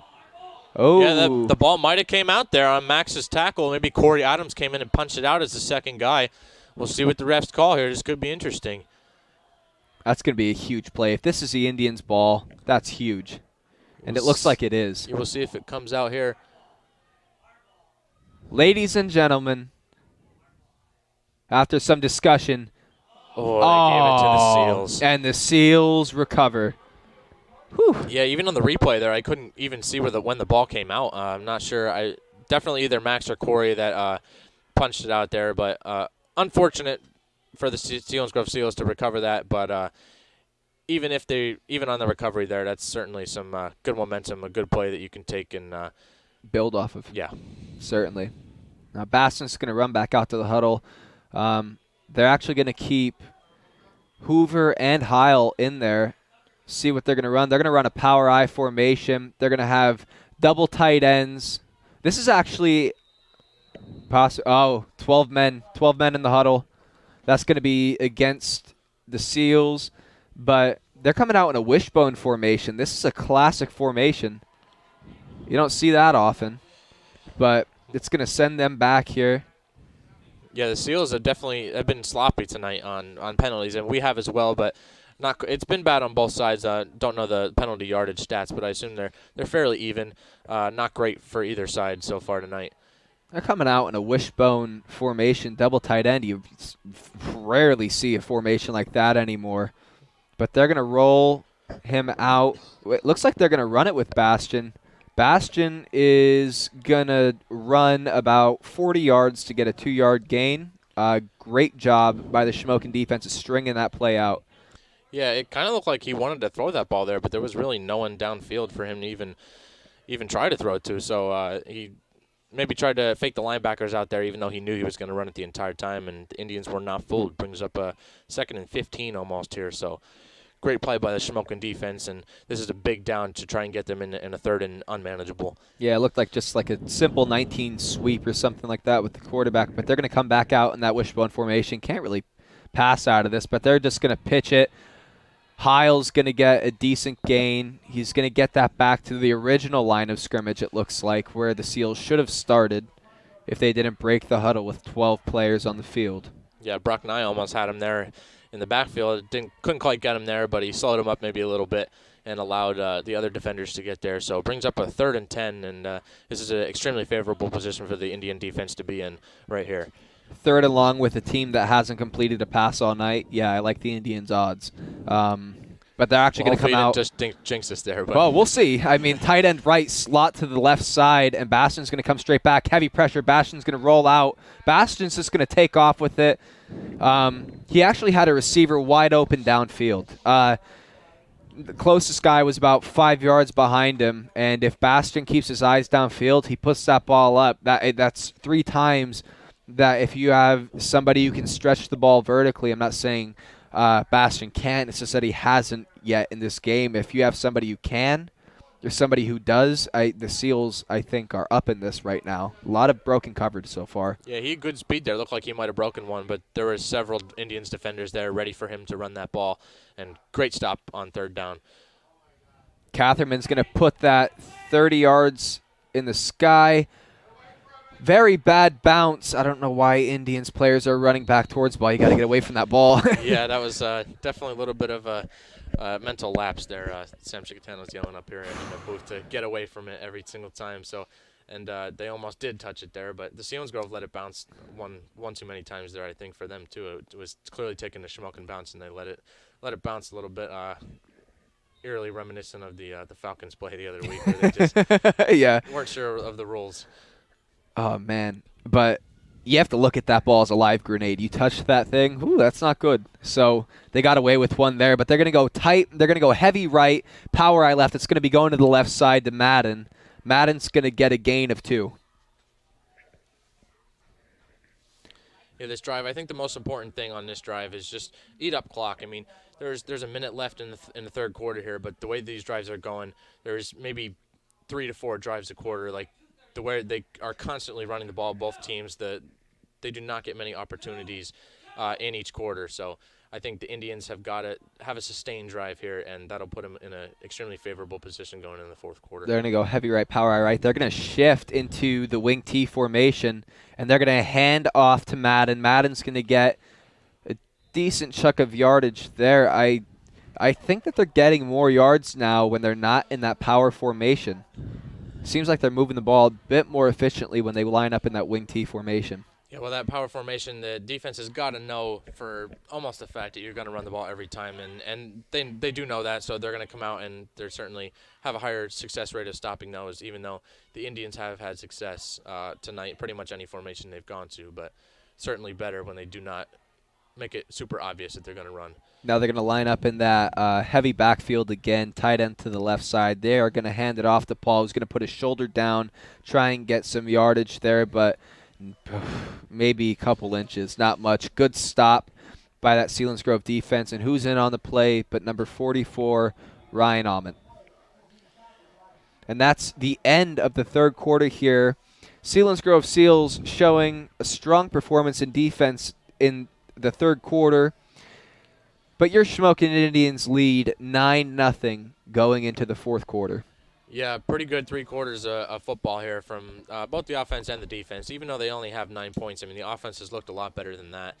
I think maybe the main reason you don't have more points is those big plays you haven't had. Other than that one max run, you haven't had any big passing plays tonight so far. So might be the reason the scoreboard doesn't really show as dominant as they have been. But this is a really interesting call here from Hynoski coming up, whether he goes for it or not on 4th and extremely short, maybe 1.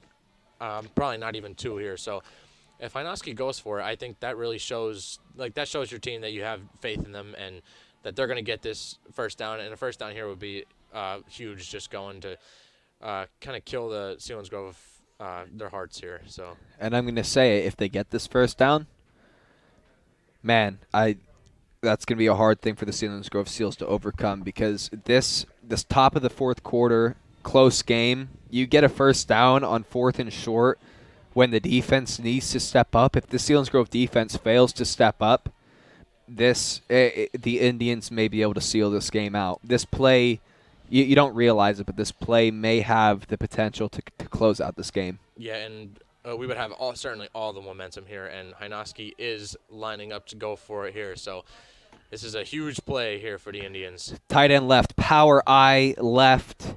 Madden, the eye back. Bobble snap going to go to Madden. Madden breaks a huge play. Max Madden and Ian Paul looks like he led the way there. You need 2 yards, and Madden picks up 9.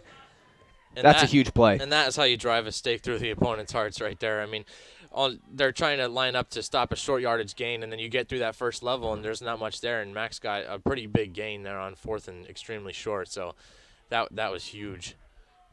Huge play by Max Madden. And, that's referring to him in these big games. He's huge. So we're going to go power eye right, tight end to the right side. Going to be another run with Madden. Who got blown up there? Looks like an offensive lineman missed blocking assignment down there on the field, but it's okay. You love to see that the rest of the team's rallying around that offensive lineman, especially Max Madden, who got blown up on that play because of it. Yeah, John Kodak got forced right back into the running back there, almost made the tackle himself there. So not a great rep there from Kodak, but the offensive line as a whole has been great tonight, and he's certainly been a part of that. And great leadership by Madden. Just got smoked because of a missed block, and he gets up and tells the kid, it's all right. It's good. Keep playing. So they're going to come out. They're going to motion Frash from the wing, and it's going to be a toss sweep to Madden. Madden's going to break it in. Ament comes in. He's just having a huge night tonight. Ryan Ament, number 44. Yeah, another big hit there on Max. And he gets up to the original line of scrimmage there and makes it 3rd and 10. And this is probably going to have to pass it here, and Indians have not had hardly any success passing the ball tonight so far. So we'll see what happens here. I believe if they can convert this when they haven't converted a long passing play all night, that would really put an end to this. So far, Brett is 1 for 4 for about 16 yards, and they're going to come out. I truly believe they're going to pass here. Look for Ian Paul to do an out and Ryder Zolkowski to clear out underneath. And it looks like that's what they're going to do. But they're going to send Ian Paul right up the seam. But they're going to throw it to Micah Miller. Great catch there by the senior. Micah Miller doing everything he can to make sure they move on to next week. Great ball placement there by Brett Nye, just putting it up there for his long tight end. He just went over there off the top and mossed the defender. Great play there by the Indians, and that is absolutely huge in this game. I really liked what Ian Paul did. Looked like Ian Paul had 2 or 3 steps on the guy covering him, but you know what? Brett knows that it's 3rd and 10. You don't have to go for the touchdown. You just have to go for the first down. So Brett gets it to his 6'4" tight end, and now it's a first down Indians. Lining up in that wing T formation. They're going to go back to Paul, who broke that play play previous, so it's going to be a decent gain there for number 23 senior Ian Paul.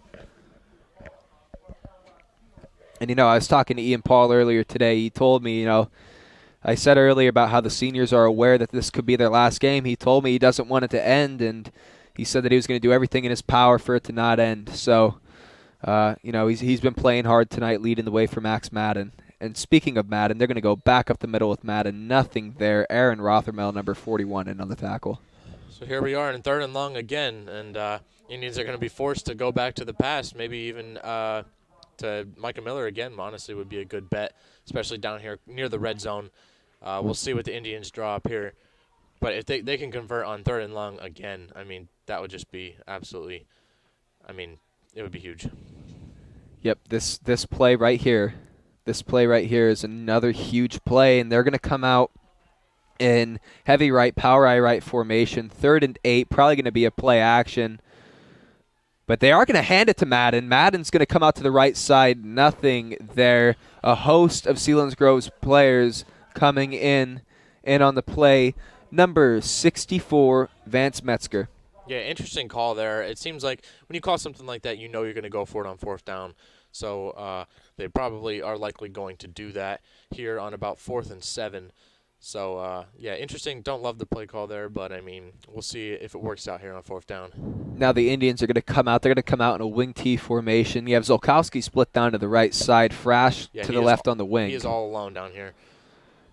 And they're going to roll Brett out. But great pressure by Brandon Heil. He's just going to throw that ball away. Got it to Madden. Gets it to Madden, but that's going to be far short of the first down. Good job by Brett to just get that ball out. Yeah, what an impressive throw there by Brett. He had a guy hanging on his waist, and he threw it almost backwards to Max Madden. Goes down and makes a great catch, but not quite enough for the first down. still got a few yards there and put back the Selinsgrove up. Selinsgrove Seals up even a little bit more. Every yard counts here this late in the game, especially in a playoff game. So great play there by Brett and Max, but doesn't quite convert. Still, even though they didn't convert, that was they ate up a lot of clock on that drive, and that's huge. Now Bastion under center, I formation, slots. Oh, looks like he has Amon wide open, but underthrown. If Bastion puts that on Amon is going to the house. Yeah, they are going to look back at several of these throws, and the quarterback is going to be kicking himself that he did not hit some of these throws. These receivers have been wide open several times tonight. And, I mean, that just would have blew the game wide open. I mean, if you hit that play and you go up 7-9 and make it a one-possession game here, that just completely shifts the momentum. So Indians get very lucky there that the quarterback is off target yet again. Man, that's huge. I mean, now you're down 2 scores because of that safety earlier, so you're going to have to score twice no matter what. Bastion's going to come back under center, see how he bounces back. They'll roll him out to the right side. He's just going to keep running. He's going to take off with it. Nice tackle by number 14, Micah Miller. Yeah, I thought they might call a penalty on that. It kind of looked like a horse collar. I think he did get him by the shoulder, but that's one of those plays where the refs might throw a flag just because it looks like a horse collar, but I'm glad he kept it in his pocket there. It seemed like a clean tackle to me by Micah Miller. This game is going so fast. I mean, it's 8:43 p.m. and it's 7 minutes left in the fourth quarter. Typically, we'd be halfway through the third quarter if there was any passing, really, but I think between both teams there's been 9 passes all night, but when you have a running game that's working, you can't really fault it, but the Seals don't really have a choice. They have to come out here and pass now, and they're going to come out in that I formation slot to the left side. They're going to drop Bastion straight back. Just an errant throw. Pick that up. But it was behind him. And that is recovered by number 30, Corey Adams. That might have been a backwards play. I think they're giving it. He called a penalty on something. Not sure. The ref down there threw a flag. Not sure who he threw it on. But, I mean, if that was a backwards pass, that is the Indians' ball. And that's not something they can review in something like this. So whatever they call on the field, it goes. And, I mean, that's just a complete lapse in judgment by Teague Hoover. If you don't hear a whistle, it's not dead, so you better get moving. And especially when it's behind the line of scrimmage like that, you have to always fall on the ball just to make sure. Yeah, and huge play. Looks like we're going to have another controversial call here in the fourth quarter. Seems like we're seeing a trend here with the Indians and Seals, but we're awaiting the call. Looks like they're keeping the defense out there so far, but we're all just kind of standing here, not really sure what the call is going to be. On the initial play, honestly, I thought it went forward, in my opinion, but great awareness by the defense there to pick it up. Like, no matter what, if you don't hear the ref blow the whistle, that is a live ball, and especially in high school where you can't go back and review the play like that, it's always huge to capitalize on those calls, even if they might not be correct. You can't control that. And it looks like they are calling it on the Indians. The Indians, I believe that's going to be a. Or does Selinsgrove still have the ball? I thought that was a turnover. Yeah, it looks like they did call it a forward pass. So, or actually, no, Brett Nye is coming out. Brett Nye's coming in. That might have been fourth down. I believe that was fourth down. It might have been. So Shamokin's going to come back out here. It looks like one person broke the huddle. Maybe whistle wasn't blown yet. Yeah, a little confused here. I think they did call it a turnover for Shamokin, and they called an unsportsmanlike conduct penalty on one of the Indians and pushed it back here to about the 19-yard line. All right, looks like they're lining up in that heavy right formation again. And it's going to be a handoff to Madden. Madden's going to break a big gain here. Madden's going to keep churning his legs. He's still going. He's still going. Did he get in? Wow, that was impressive. He's down at the 1-yard line, but the Indians are going to win this game. Mark my words, the Indians are winning this game. Yeah, they are all kinds of fired up here. Max Ladden just kept those legs going. The lineman came up and pushed him from the back, and that kind of play just shows you the Indians want this game more than the Seals do right now. The Indians are coming out in that rhino formation. You have the two lead blockers pull up right behind the heavy side of the formation, and you just have, let me think, you have 8 lead blockers, essentially 7 lead blockers, and all that running room. They pushed him from the 20-yard line to the 1. That's phenomenal. Yeah, Yeah, and Hynoski is all kinds of fired up down there in the sidelines, hugging Max and Brett, and he can sense it now. Coach Chicatano is up here again. He's excited, and I'm sure all those coaches are excited down there as well. Yeah, he's always excited about something up here. And they're trying to I'm excited to see this play call. Likely just going to be another strong run up the middle with Madden, but you're on the 1 yard line with 7:08 left in the fourth quarter. If you're able to make this a 3-score game, or a 3-score game, that's it. So they're going to come up. It's going to be that Rhino formation yet again. This could be the dagger. Bobbled snap. Brett and I lost the ball. Looks like the Seals might have fallen on it, and that would be so awful here. That in would this be game that would be monumental if they gave the. That would be. Looks like they're giving it to Shamokin here. Yeah, they did. Shamokin recovered it. So, wow, extremely good break there from the defense. Brett and I just didn't quite get the center exchange down, and they are very fortunate to fall back on that ball there. With the loss of one, maybe no loss at all. That's lucky. Yeah, they're going to come out power eye right again. That would have gave the Selinsgrove a breath of life. Power eye right, heavy right, handoff to Madden. Madden's going to turn his legs. Madden is going to score for his second time tonight. Is he not in? Are they not calling him in? What? Wow, they're celebrating like it's a touchdown, but the refs are not calling it that way. Did he go down? I thought he clearly got in. Is there a way we can run that back? I mean, was that not a touchdown? Here, we'll look at the replay again. Max. I mean, Madden. Runs in standing up. Touchdown to me. I mean, geez, he's way past the line there. I'm not sure what the refs are looking at, but all right, we'll run it again. It's going to be a score here. Power eye right. Oh my goodness. Another bobbled snap. Oh man. And No. Selinsgrove. That is. Are they? Oh my goodness, they're calling it Selinsgrove ball. Man. Jeez, I mean that play was clearly a touchdown in my opinion. I mean, I'm not sure what they were looking at, and that's for the second time in 3 plays. Brett and I has an awful quarterback exchange. Not sure if that's on him or the center, but either way, I mean, awful play from the Indians, and the Selinsgrove. I think they're giving him a touchback there.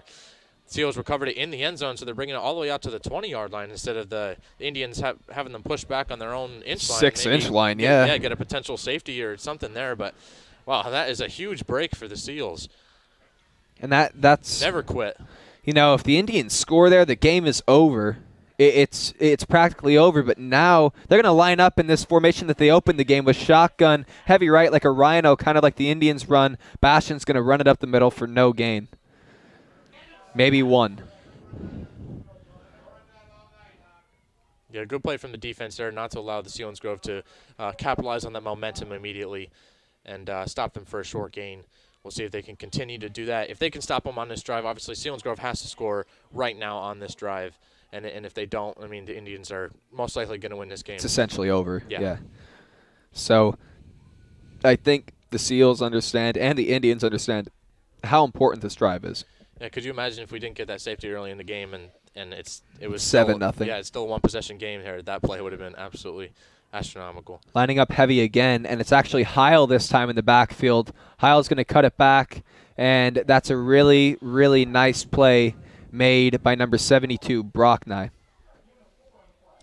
Yeah, decent gain there from the offense, but again, good job by the defense. Honestly, giving them those short gains is not the worst thing in the world here. With only 4.5 minutes left on the clock, those short gains, I think you can give those up all night here on this drive. It's just you just cannot let that back-breaking play happen on this drive. And now they're going to line up here.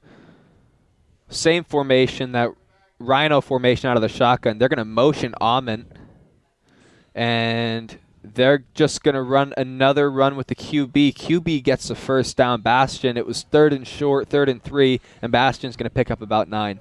Yeah, pretty good running there by Bastion. Gets all the way about to the 40. So kind of getting scary here for the defense. Selinsgrove is moving the ball pretty well, and they're going hurry-up offense. So defense has got to be ready for whatever they throw at them here.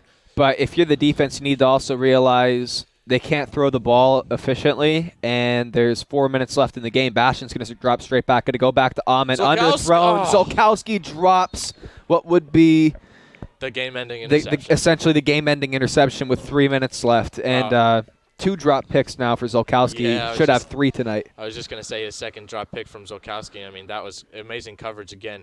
He might even beat, honestly, a little bit, but the ball was so underthrown. He looked like he had even better coverage than he did, and he definitely should have caught that one. I know he's kicking himself out there right now. Yeah, I mean, Ahmed has been giving these cornerbacks work all night, and ball just hasn't been able to get to him. But they're going to line up slot left, I formation. Bastion under center. Bastion is going to roll out. Heavy pressure from Micah Miller. He's going to get it out. Picked off by Ryder Zolkowski. And there it is. Huge play. Ryder Zolkowski. You can't throw to the man, apparently. 2 interceptions tonight. Some extra on the sideline. Yeah, they called a penalty there, but I don't think it's going to matter. Honestly, it was after the play, so they can't call back that interception no matter what. Honestly, great play there by Micah Miller as well in pursuit. He was full head of steam into that quarterback there, and he probably set his feet in to go back, and Micah Miller might have even affected that throw a little bit. And Zolkowski, he's locked down tonight.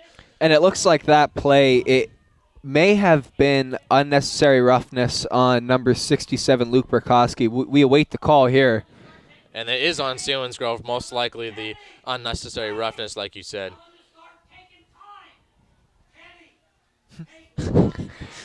Coach Chicatano up here emphasizing that they need to take time with 3:48 left. This is essentially a 2-score game. Indians, I'm sure, want to make it a 3-score game and put this game out of reach with 3 minutes and 48 seconds left with an ineffective Selinsgrove passing attack. So this is vital that the Indians take as much time as they can on this drive. Yeah, not sure if you guys can hear Chicatano out there, but he's been fun to listen to tonight. Certainly a joy, as always. And they're going to line up power eye left, heavy left. Madden's just going to get a small gain of 1 to 2 yards. And now I really think the rest of this game is going to be handoff to Madden. Handoff to Madden. 6. Take some time off the clock. That's, and then if something breaks, now you're up by 3 scores, but, you really do want to chew as much clock as possible. Yeah, honestly, just 4 straight handoffs to Madden here. I mean, you can't ask for anything more than that. Going to come out with the wing left, tight end to the right side. Madden directly behind Nye. Madden's been the star of the night, my impact player, of course. And they're going to hand off to Madden.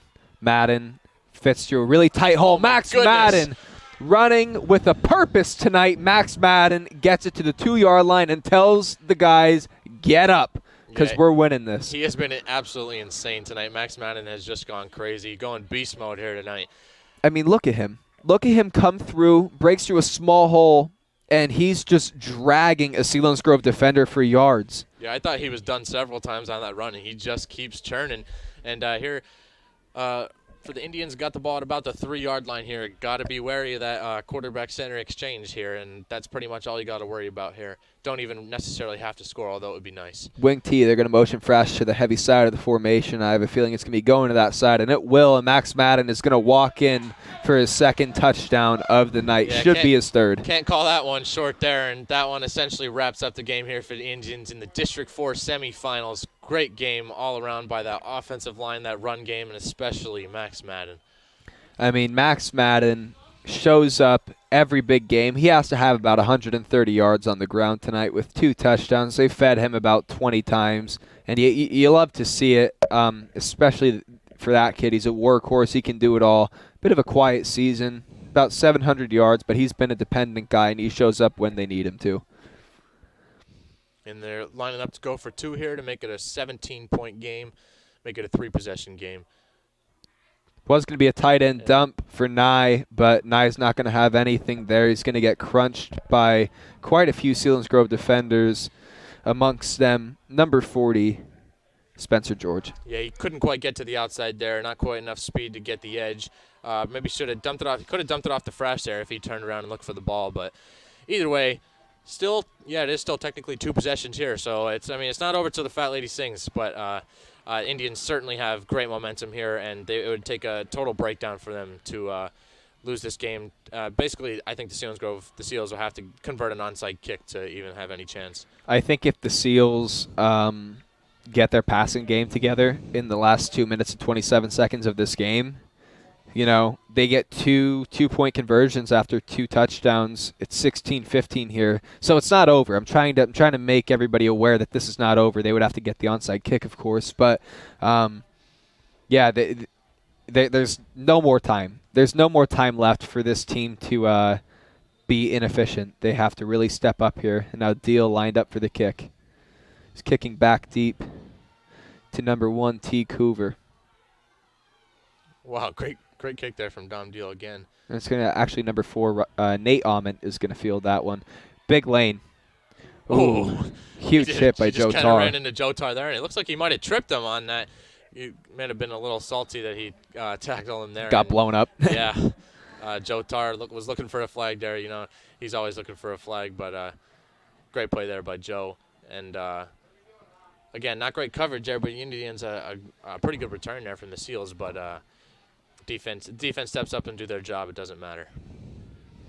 And here we go, senior number 8, Coy Bastian, hasn't played much. Livey was a quarterback last year. He transferred out to a school, I believe, in North Carolina, South Carolina, so he's gone.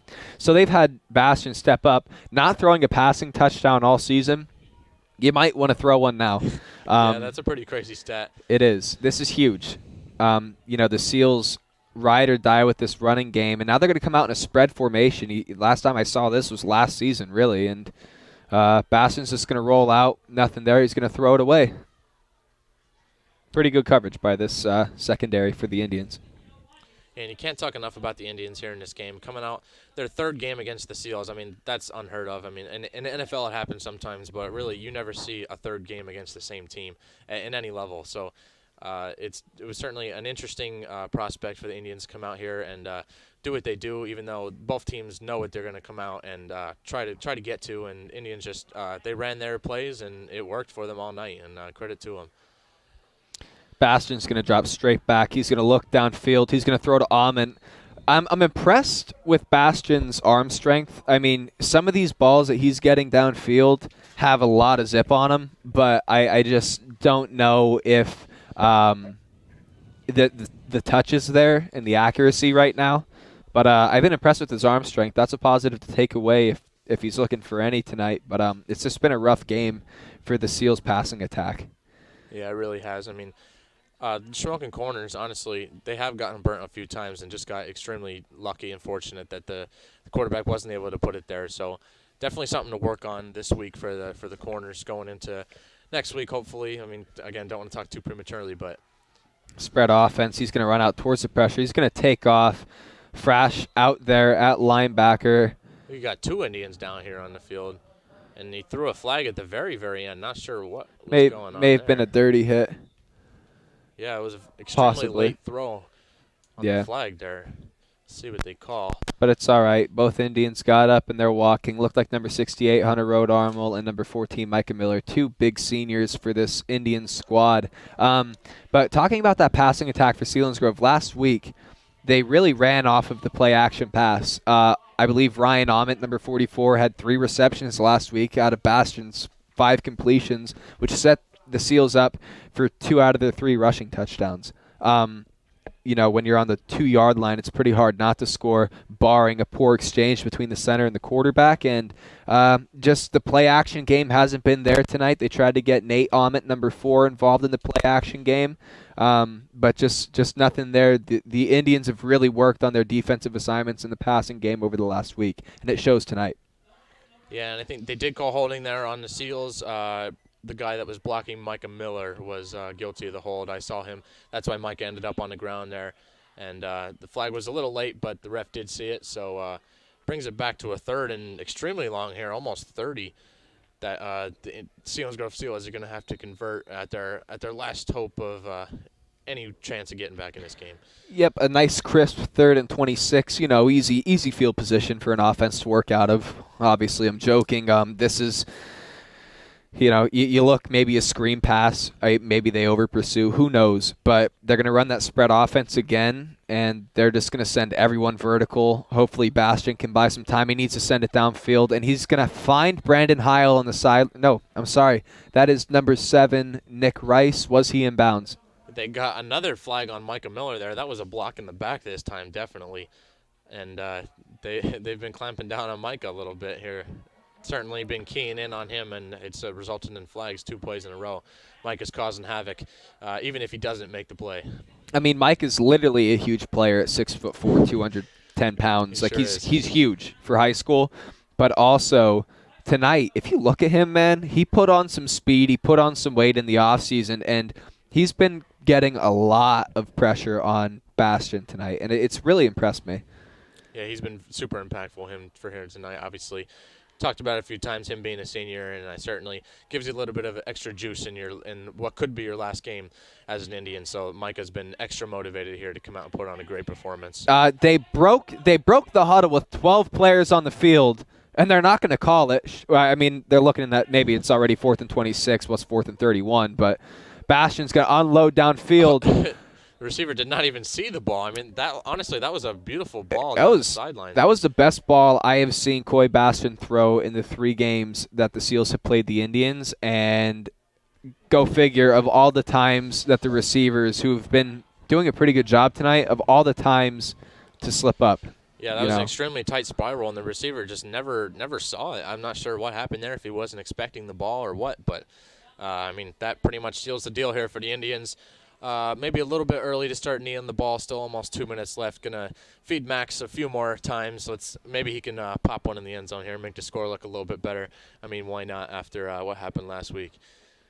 And now they are. It's gonna be heavy right, power eye left. It's gonna be going to the left side, and Madden's gonna get it. It's gonna be a gain of about 3. They're just gonna run the clock out now. That's what you got to do. You got to chew the clock up. Get this game done. Get all your players going in next week against presumably Jersey Shore. We'll see after tomorrow night. Get them out healthy. Yeah, it's interesting that they play tomorrow. Have a little bit 1 day's less rest for Jersey Shore, or Jersey Shore or Mifflinburg, I guess. So could be a little bit of an advantage for the Indians. So we'll see. We'll see how they come into next week. I think Jersey Shore is certainly been the more dominant team so far this regular season, but anything can happen in the playoffs, and the Indians have looked pretty dominant here tonight. Indians, of course, the 3rd seed, Seals the 2nd seed, and Jersey Shore the 1st seed. So Mifflinburg pulls it off. We might have a home playoff game next week, but we'll see. That would be pretty crazy. That would be awesome. It'd be the first one that Heino has as a head coach here at Shamokin, and. Yeah, a bunch of screaming going down there. I'm not sure what they're. Oh, I think Frash got into it a little bit with one of the defenders again. I love it, and yeah, Frash they're gonna fiery. They're gonna pull Frash out this game and the last game that the Seals have. He's fortunate that they didn't get called a penalty there. You don't want to have Frash get ejected, especially as him being as big of a player as he is on both sides of the ball. He's the co-anchor of the middle of that defense with Ian Paul at middle linebacker. You lose him, that's going to be huge. You want to get him out, let him cool off, enjoy this. We have 45 seconds left, and the Indians are going to be winning this game 15-0. Yeah, losing Fresh for next week would definitely be not a good situation for the Indians, so I would definitely pull him here. Let him cool off. There's no reason to risk him getting another penalty in here. And so, yeah, I'd just pull him. And we'll see what's going to happen here. It looks like they're just going to run I have a feeling they're just going to run this game out. But, I think a time like now would be a nice time to acknowledge all the help that we've had tonight. Big thank you to Kate Amato, Joshua Bayshore, Mr. McDevitt. They've all been huge in tonight's production. Cassidy Grimes as well, my sister. They've all come out tonight, and they've all really put together a good show. Without them, you wouldn't be able to watch this, and me and Jimmy wouldn't be able to sit in a nice warm press box and talk for 2 hours. Yeah, I can't thank him enough. Again, obviously wouldn't be able to do it without him, and putting on a good production here for you all to watch at home, especially with these COVID times, not everyone being able to attend that they might like to. So certainly, it's a good way to allow all the fans to watch the game here, especially in a playoff win. Yep, especially a win like this. It's an exclamation point on a very solid season for the Indians. Indians are going to move to 5-3 on the year. One of the losses that they had was against Jersey Shore. You don't want to etch things in stone too early, but next week's going to be an interesting game, and that's going to be about it here at Selinsgrove Field with 19 seconds left. At this time, I think it's a special day, both for the Indians win, but also huge shout out to an old quarterback coach that I had, Coach Jesse Long. He was here about 2 years ago when the Lichty regime came in. He was a big part of my growth as a quarterback. Love you, Coach. Just wanted to give you a shout out here on your birthday. Happy birthday, buddy. Also, one of our former friends, Corey Marufko, was asking for a shout out out in Ohio, so we always like to get our fans involved here. Great game by the Indians, and we will see you guys next week at Jersey Shore, likely. But we'll see. Don't want to etch it in stone. Yeah. We'll see. Thank you for tuning in tonight. Huge win for the Indians. Stay safe, everybody. Nathan Grimes. And Jameson Kramer signing off. Good night, everyone.